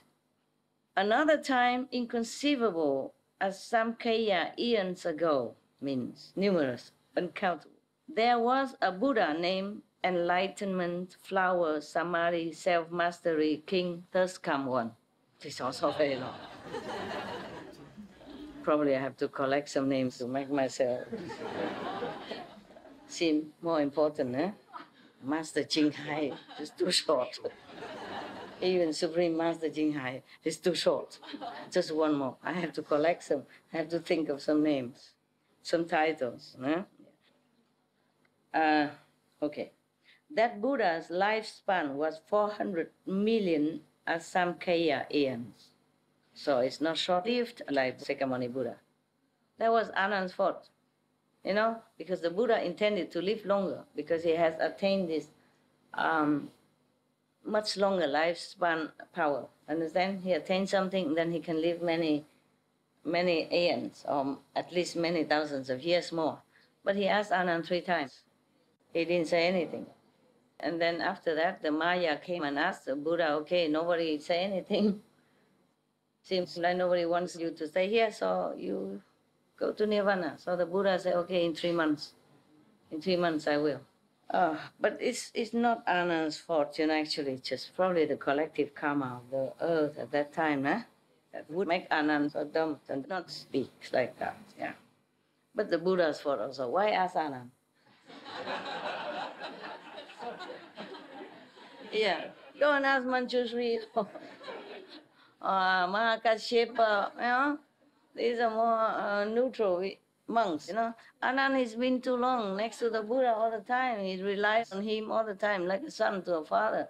He doesn't grow so fast. too spoiled. Yeah, everybody respect him, ask him this, ask him that. May I go to see the Buddha? And Anna would say yes or no. That's powerful, you know? And then everything he asked the Buddha, Buddha always told him. So he was not used to being asked. Understand? It's Anand who asks all the time. So suddenly the Buddha asked him a question. He was not trained to answer. Yeah, the Buddha should know. If the Buddha asked me, if I was there at that time, I should say, don't ask him, Master, ask me. Or no, ask Sariputra, you know. Ask Manjushri, ask Mahakachipa, or Maudalagayaya. Yeah. Okay. During his Dharma image age, meaning the Dharma flourishing time, yeah, of his lifetime, yeah, there lived a Brahman woman endowed with ample blessings from previous lifetimes, who was respected by everyone. Whether she was walking, standing, sitting, or lying down, gods, or the small gods, gods surrounded and protected her, meaning heavenly beings surrounded and protected her.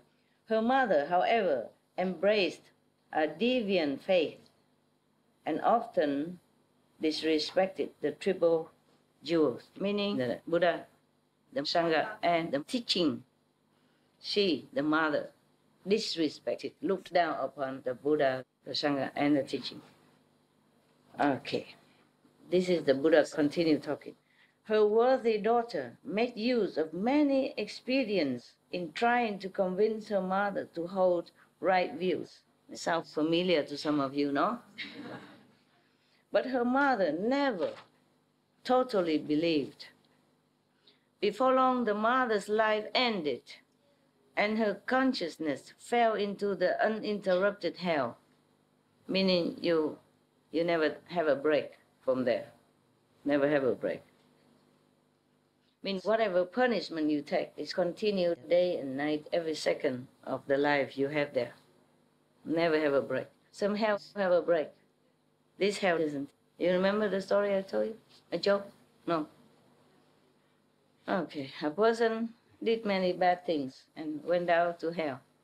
And the king of hell say, okay, you are bad, but not too bad, so you may have a choice.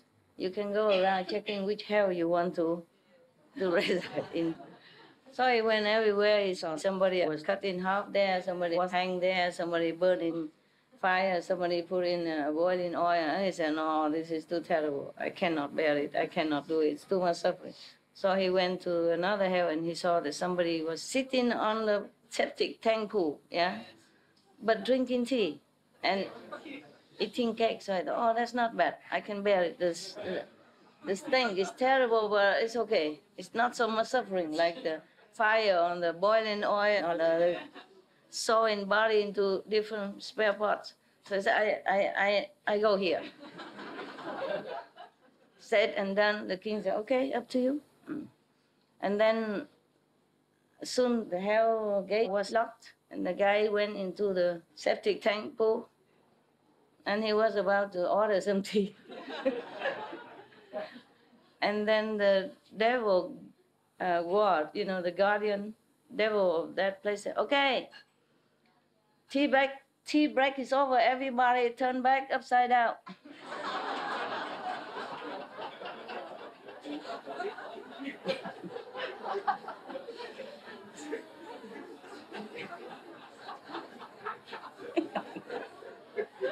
You like it, huh? Is it so funny? Huh?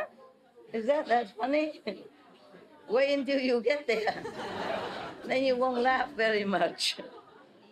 Especially after the break is over.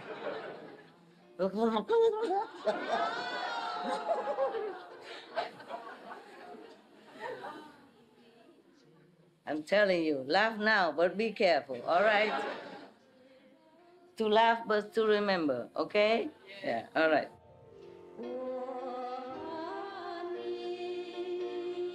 Lại trong u biên của Hàn Đi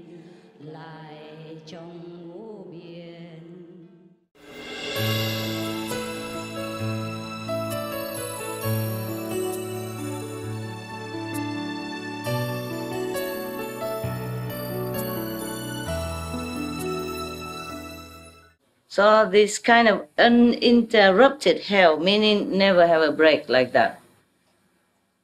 So when that happened, the Brahman woman, the virtuous Brahman woman, knowing that her mother had not believed in cause and effect while alive, feared that her karma would certainly pull her into the evil paths.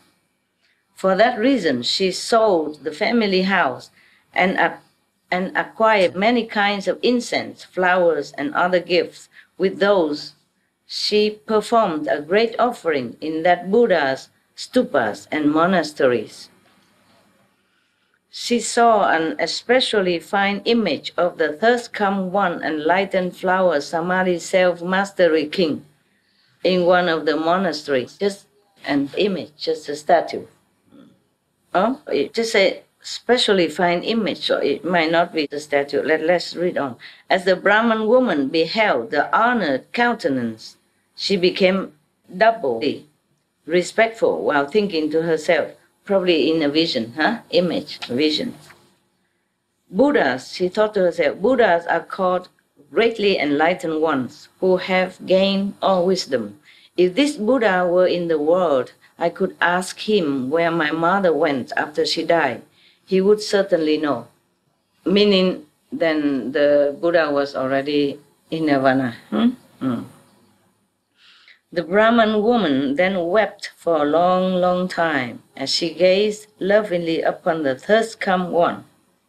So probably it was an image, It was a statue. Okay. Why don't they just say statue? Easier for me. What do I know? I wasn't there. So she gazed lovingly onto the image of that Buddha, thinking if he were still in this world, I would be able to ask him where my mother went. And she knew the Buddha was not there anymore, so she wept of, feeling frustrated and hopeless. Yeah, that's why she cried and cried. And then suddenly she heard a voice from the space saying, "Oh, weeping, worthy woman, do not be so sorrowful. I shall now show you where your mother has gone." Probably she was too sincere, so the past Buddha talked to her. Or maybe one of the guardian gods, when we are sincere, we are more connected to protective councils or whoever is responsible for this field that you are praying to. The Brahman woman placed her palms together as she addressed space, the empty space, and saying, "Who is it, the one with spiritual virtue, comforting me in my grief? From the day I lost my mother onward, I have held her in memory day and night. But there is nowhere I can go to ask about the realm of her rebirth." So the voice in the space spoke to the woman again. "I am the one you are beholding and worshipping." So that is the Buddha, the Buddha statue. "The former enlightenment flower Samadhi self-mastery king has come one. Yeah. Because I have seen your regard for your mother is double that of ordinary beings. So I have come to show you where she is." The Brahman woman suddenly lunged toward the voice she was hearing and then fell, injuring herself severely. She was trying so quickly to find out where the voice, so she fell down. Those around her supported and attended upon her, and after a long time she was revived. Then she addressed space, saying, "I hope the Buddha will be compassionate and quickly tell me into what realm my mother has been reborn. I am now near my death myself." Enlightenment flower Samadhi self-mastery king thus come one of the past, told the worthy woman. The Buddha Shakyamuni has given 10 titles, more than that. But sometimes most people just address him as thirst come one, or were honored one, or Buddha, yes.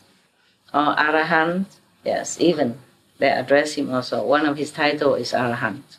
So the past Buddha appeared through the voice, told the worthy woman, "After you make your offerings, return home quickly. Sit upright and concentrate on my name. You will soon know where your mother has been reborn. So the Brahman woman bowed to the Buddha, the space, there's no one there, just a voice. She bowed to the Buddha with a voice and then returned home. The memory of her mother sustained her as she sat upright, recollecting enlightenment, flower, samadhi, self-mastering king, thus come one. After doing so for a day and a night, she suddenly saw herself beside a sea whose waters seethe and bubble. It's always a sea, huh? Last time the Mao guy Layanya also took his old disciple to the sea, yeah? It seems like hell is next to the sea. And we could not even buy an ashram near the sea. So that you can take a shower sometimes. Up to now, not, yeah.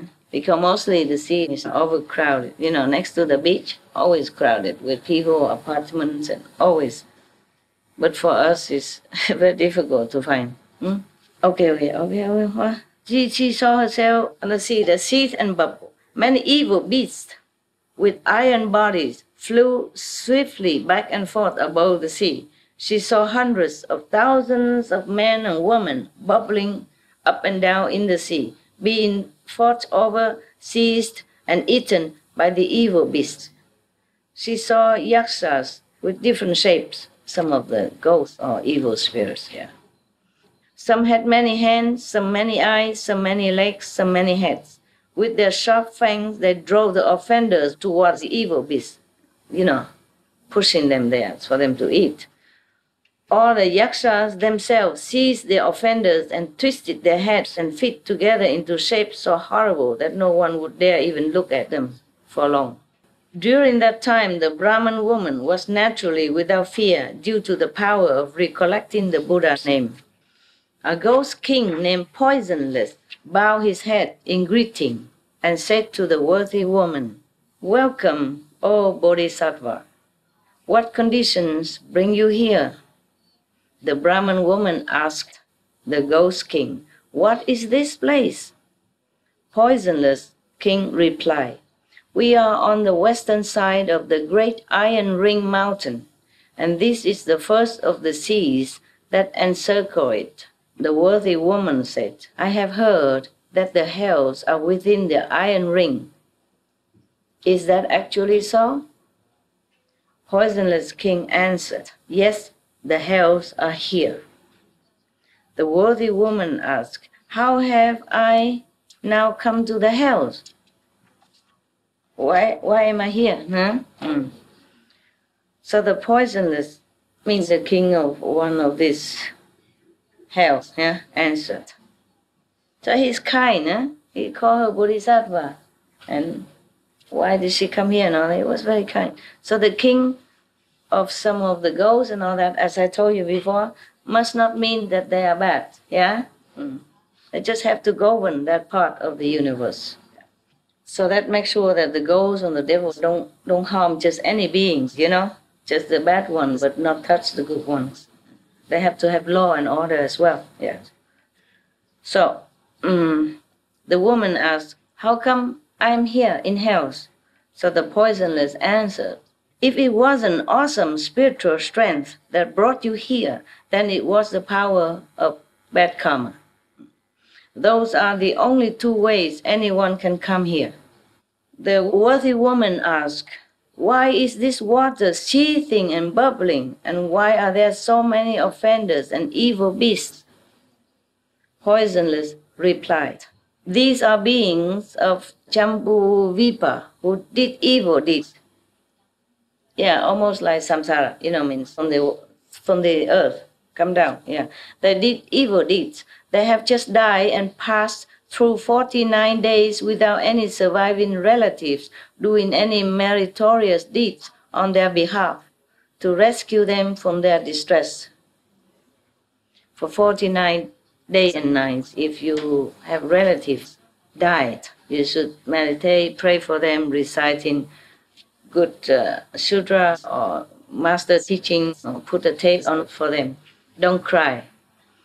Don't make too much festival, whatever kind, don't busy with all that.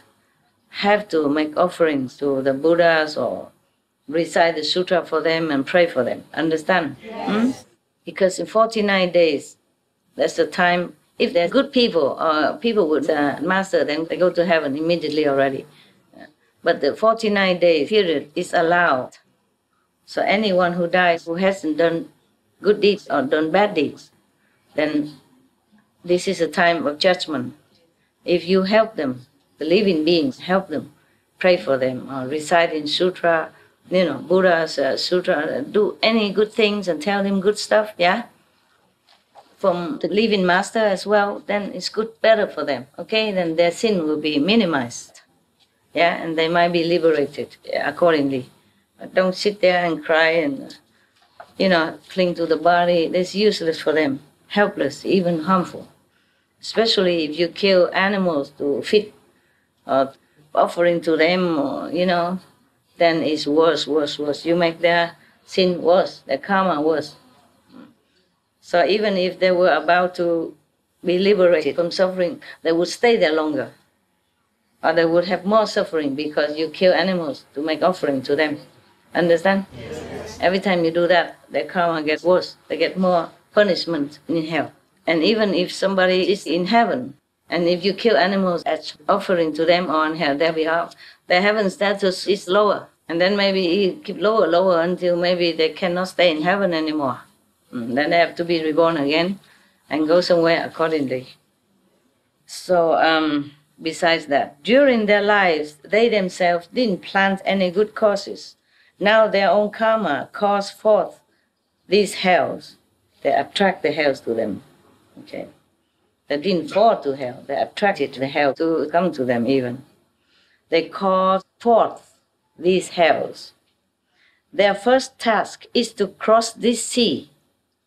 10,000 yojanas. Each of this sea is another sea in which they will undergo twice as much suffering. Each of that sea is yet another sea where the sufferings are double still again. What the combined evil causes of the three karmic vehicles evoke is called the sea of karma. This is that place, the sea of karma. This is the place that the woman is now. The worthy woman asked the ghost king Poisonless, "Where are the hells?" Poisonless answered, "Within the three seas are hundreds of thousands of great hells, each one different. 18 of those are known as the great hells. 500 subsequent ones inflict limitless, cruel sufferings. Following those are hundreds of thousands that inflict limitless, further sufferings." The worthy woman again questioned the great ghost king. "My mother died recently, and I do not know where she has gone." The ghost king asked the worthy woman, "When the Bodhisattva's mother was alive, what habits did she have?" Even the ghost king couldn't tell right away who is where. You see, they have to check according to the information. The worthy woman replied, "My mother held deviant views and ridiculed and slandered the triple jewels," means the Buddha, Sangha, and Dhamma.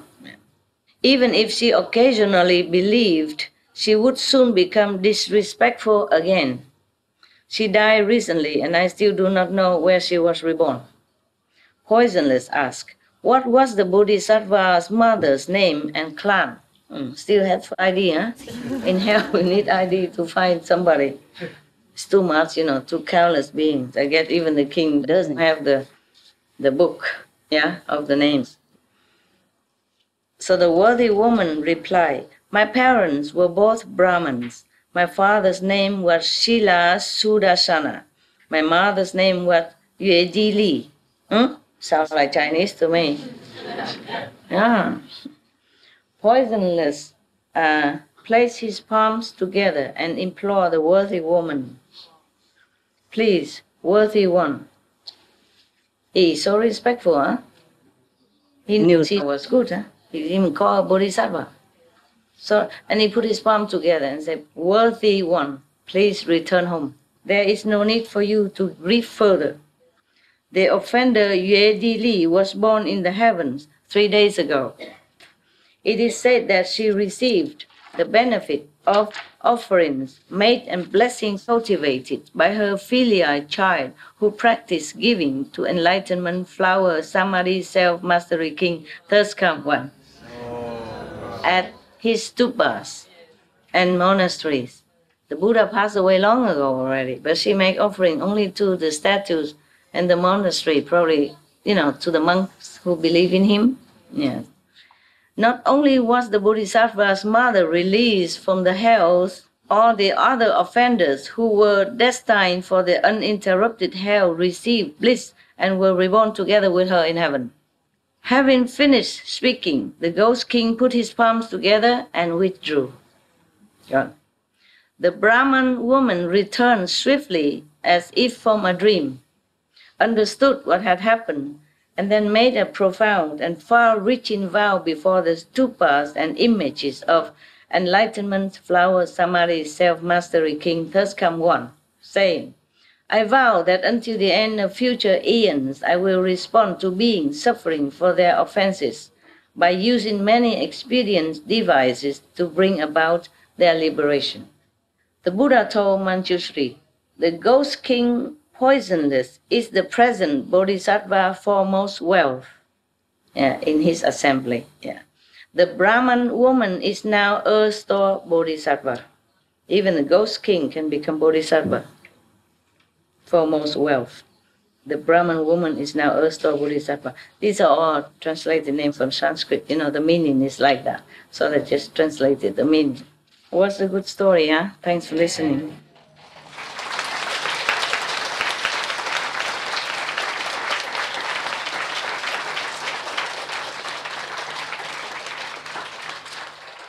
Incredible story.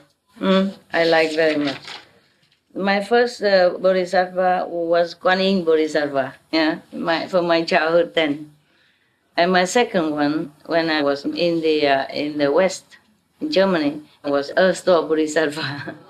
I worship them. And also I have other pictures of other Buddhas, You can't always get whatever you want, a Buddha in the West, So, but I like Earth Store Bodhisattva very much. I loved him for the vow he made, and for the sacrifice he made, and for what he's doing, and has been doing, and is doing, and will be doing for beings. So I worship him in my house. And Kuan Yin Bodhisattva, of course, is always there. Yeah? Yes.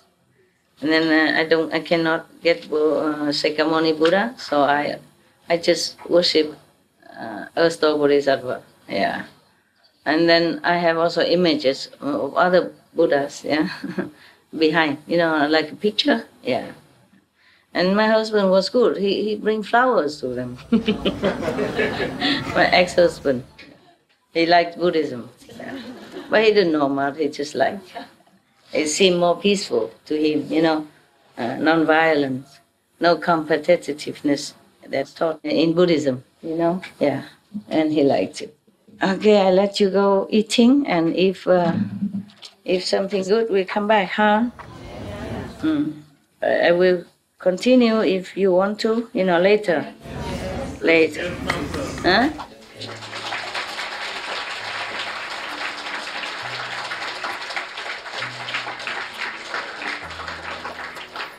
Yeah, it's more comfortable for me to read straight from English, instead of translation and explaining at the same time, It's kind of a little bit more stressful. Manageable, but more stressful. Okay, see you later, huh? Thank you, Master.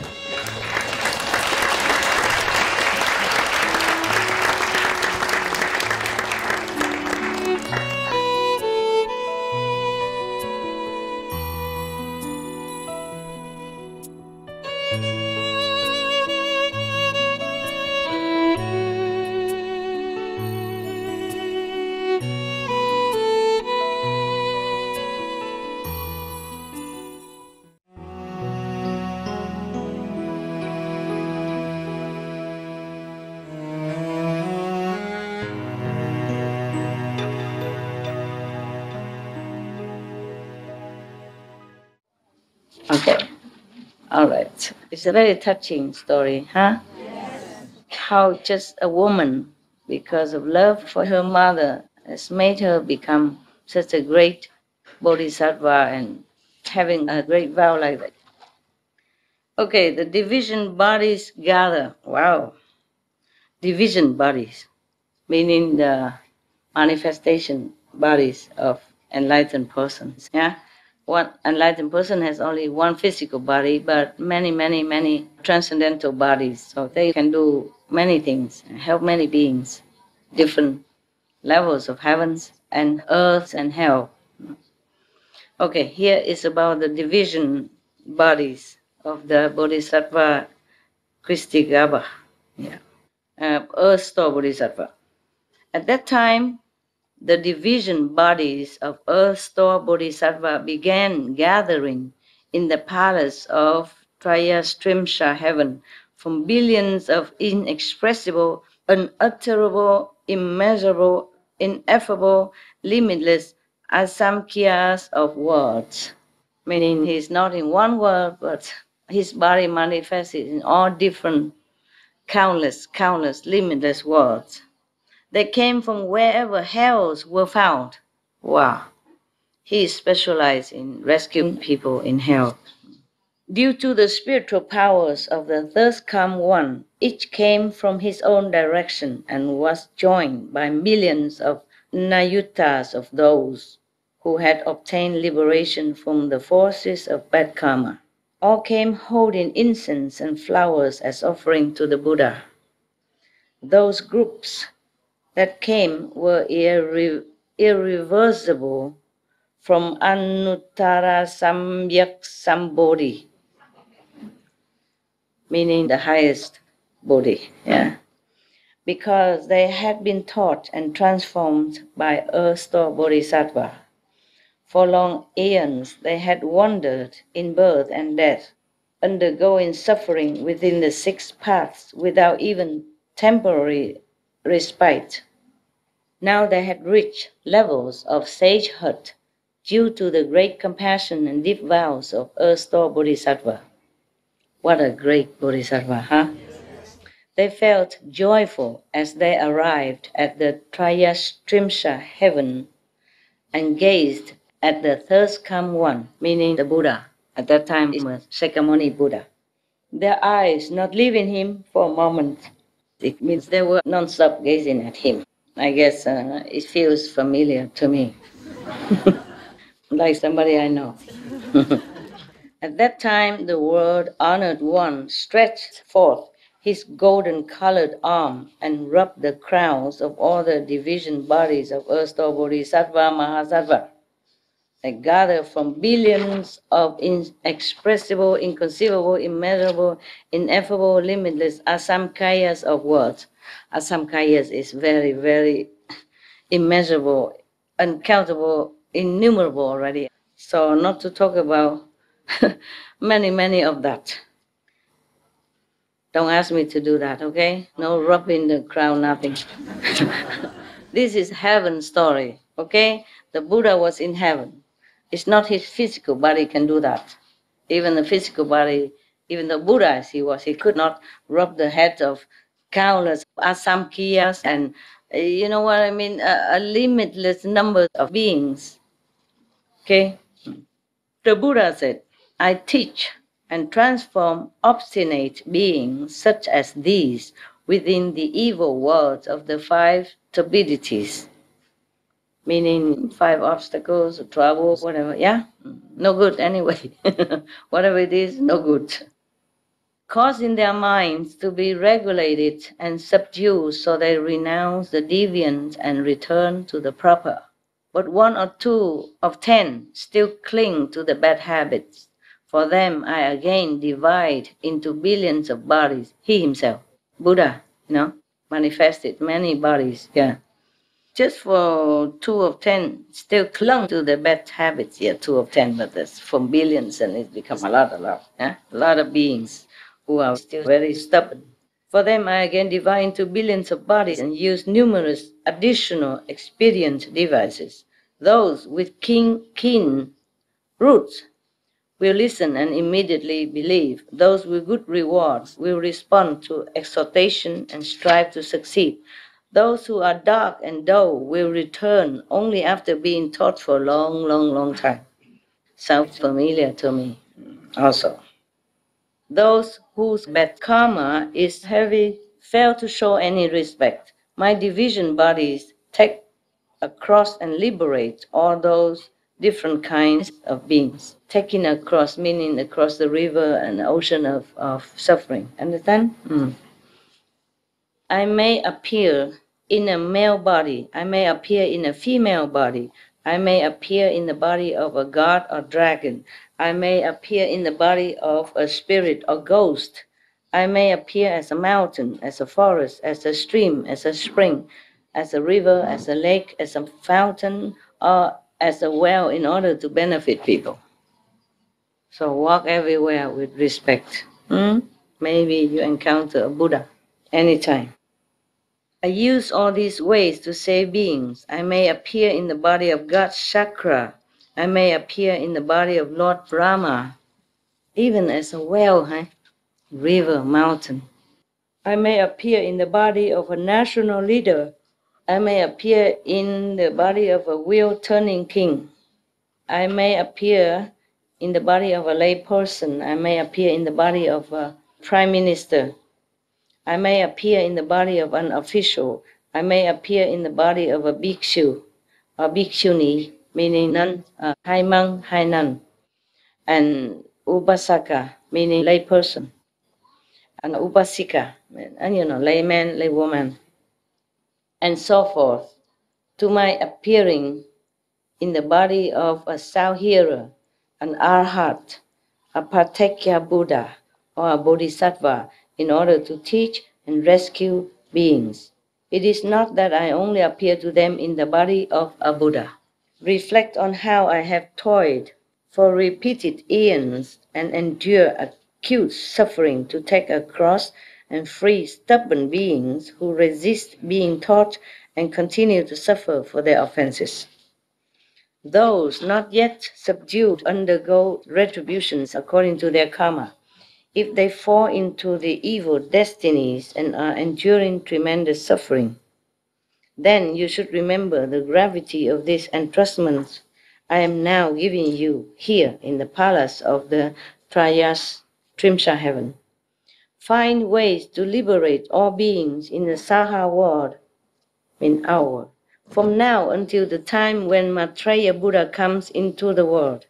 Help them escape suffering forever, encounter Buddhas, and receive predictions, meaning, initiation and then knowing when you become Buddha. Yeah. At that time, all the division bodies of earth-store bodhisattva that came from all those worlds merged into one single form. He collected all of his manifested bodies from different directions, different universes, collected them all together in one. Then he wept and said to the Buddha, the Bodhisattva wept. Imagine. We thought the Buddha don't cry, huh? And the earth-store Bodhisattva wept after he collected all the different bodies to himself, became one single person. Then he wept and said to the Buddha, he cried and said to the Buddha, throughout long eons, I have been receiving the Buddha's guidance, and from that I have developed inconceivable spiritual power and great wisdom. My division bodies, meaning manifestation bodies or transcendental bodies, different bodies, filled worlds as many as grains of sand in billions of Ganges rivers. Imagine how many bodies he had. In each of those worlds, I transform myself into billions of bodies again. First he transformed himself into billions of worlds, as many as Ganges river sands. Imagine, okay? And then from that, limitless sand body transforms also, billions of bodies again. Yeah? So in one transformed body, it transforms into billions of bodies in each different world. Yeah, a lot of work to do. One physical body, but many transformed bodies. many transcendental bodies. And I'm thinking, in the Catholic world, if a Pope manifests himself in two places at one time, then he is a saint. So this Bodhisattva can be called a saint many, many billion times over and over. Huh? Okay, I will tell the Pope. Yeah, to make him a saint. Bodhisattva, Earth Store Bodhisattva, make him a saint. Now, each body takes across billions of people, helping them to return respectfully to the triple jewels. I mean, Buddha, Sangha, Dhamma. Okay, escape birth and death forever and reach the bliss of Nirvana. Even if their good deeds within the Buddha Dhamma amount to just as little as a strand of hair, just a little strand of hair is worthy of merit even, or even a drop of water, a grain of sand, or a mote of dust, I will gradually take them across. Just one little merit as a sand grain, he will use that as an excuse to liberate them gradually, yeah, and help them gain great benefit. I only hope that the world honored one will not be concerned about beings of the future who have bad karma. Wow, how nice. It means the Buddha can rest and the Earth-Store Bodhisattva will do it all. In that way, he addressed the Buddha 3 times. Why 3 times? Huh? Just to make sure the Buddha heard it. I guess it was for the sake of all the assembly, yeah? Because one time maybe somebody heard it, maybe somebody didn't, huh? So he repeated again and again 3 times, even though he addressed the Buddha, but everyone should hear it. You see what I mean? Yeah. Not because the Buddha couldn't hear one time, yeah. Just to let you know. I only hope that the world honored one will not be concerned about beings of the future who have bad karma. At that time, the Buddha praised Earth-Store Bodhisattva and said, "Excellent, excellent, excellent. I will help you in this work you so willingly undertake. When the vast vows that you keep making throughout so many eons are fulfilled and all those beings have been saved, then I will certify your ultimate Bodhi." It means probably never. Huh? How can Earth-Store Bodhisattva ever finish his job? I don't know. Maybe he will. At that time, then the Buddha said he will bless him to be a Buddha. You know, graduate Buddhahood. Well, we pray that he can do that soon. But he's done it so countless eons of times already. Suffered so much for all beings. Okay, huh? I think we go now.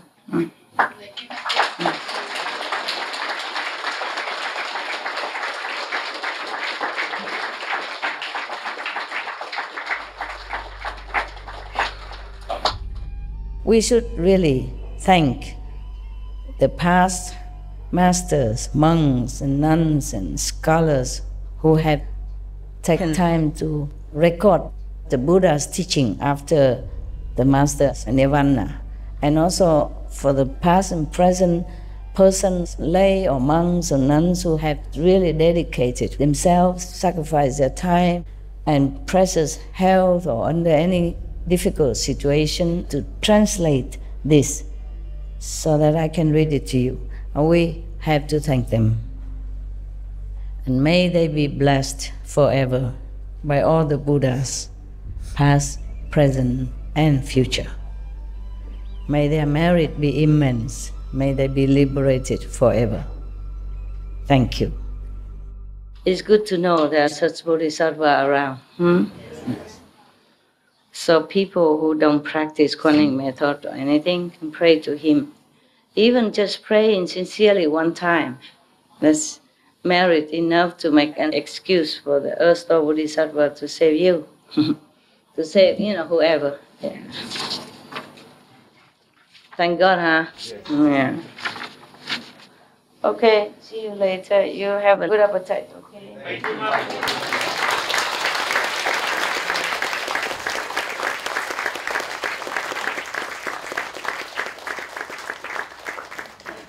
I'm fine, really, I'm fine. I'm just being careful, okay? Because here the ground sometimes is not very flat. Yeah. And I'm wearing this kind of spiritual weapon. I'm just being careful, all right? If I wear flat shoes, I'm okay. I'm not used to it. Before I was walking fine, remember? Other retreats, even higher spiritual weapon, I still can walk around. Just this time, I'm not used to it. Because I've been in the mountains and caves too long. I didn't wear this kind of thing for a long time already. Yeah? A long, long time. Years. So now I begin to learn to walk again. With high heels. Yeah. Maybe one day I'll be able to get rid of them. Yeah. You're doing well, man.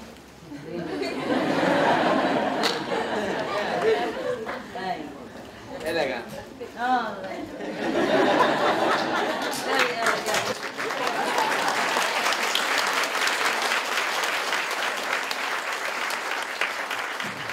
So you don't have family except your grandma? No family. Oh, wow. 3. You have a lot of family here, huh? Yes.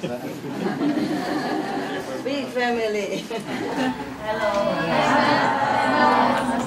Everything okay here? Yes. Thank you very much. Thank you, Master. You cold? Sick? A little bit. A little bit. At least. Yeah, I know.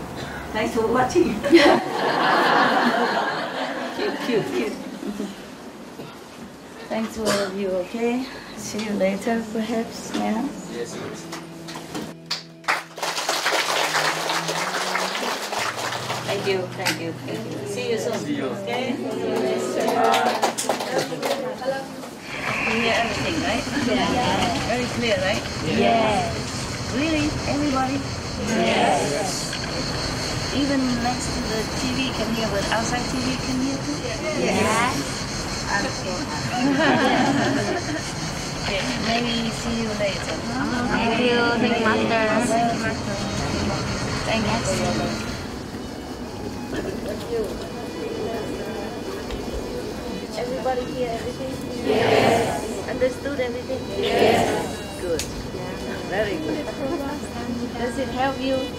Yes. Help you? Yes. Help you to understand more about practice and meditation and karma? Help you? Yes. Very good. Then I am very happy. I'm happy. I see you soon, okay? See you after, maybe, okay? I need to take a break, yeah? A little rest, and maybe come see you later, okay? Ciao. Ciao. Thank you.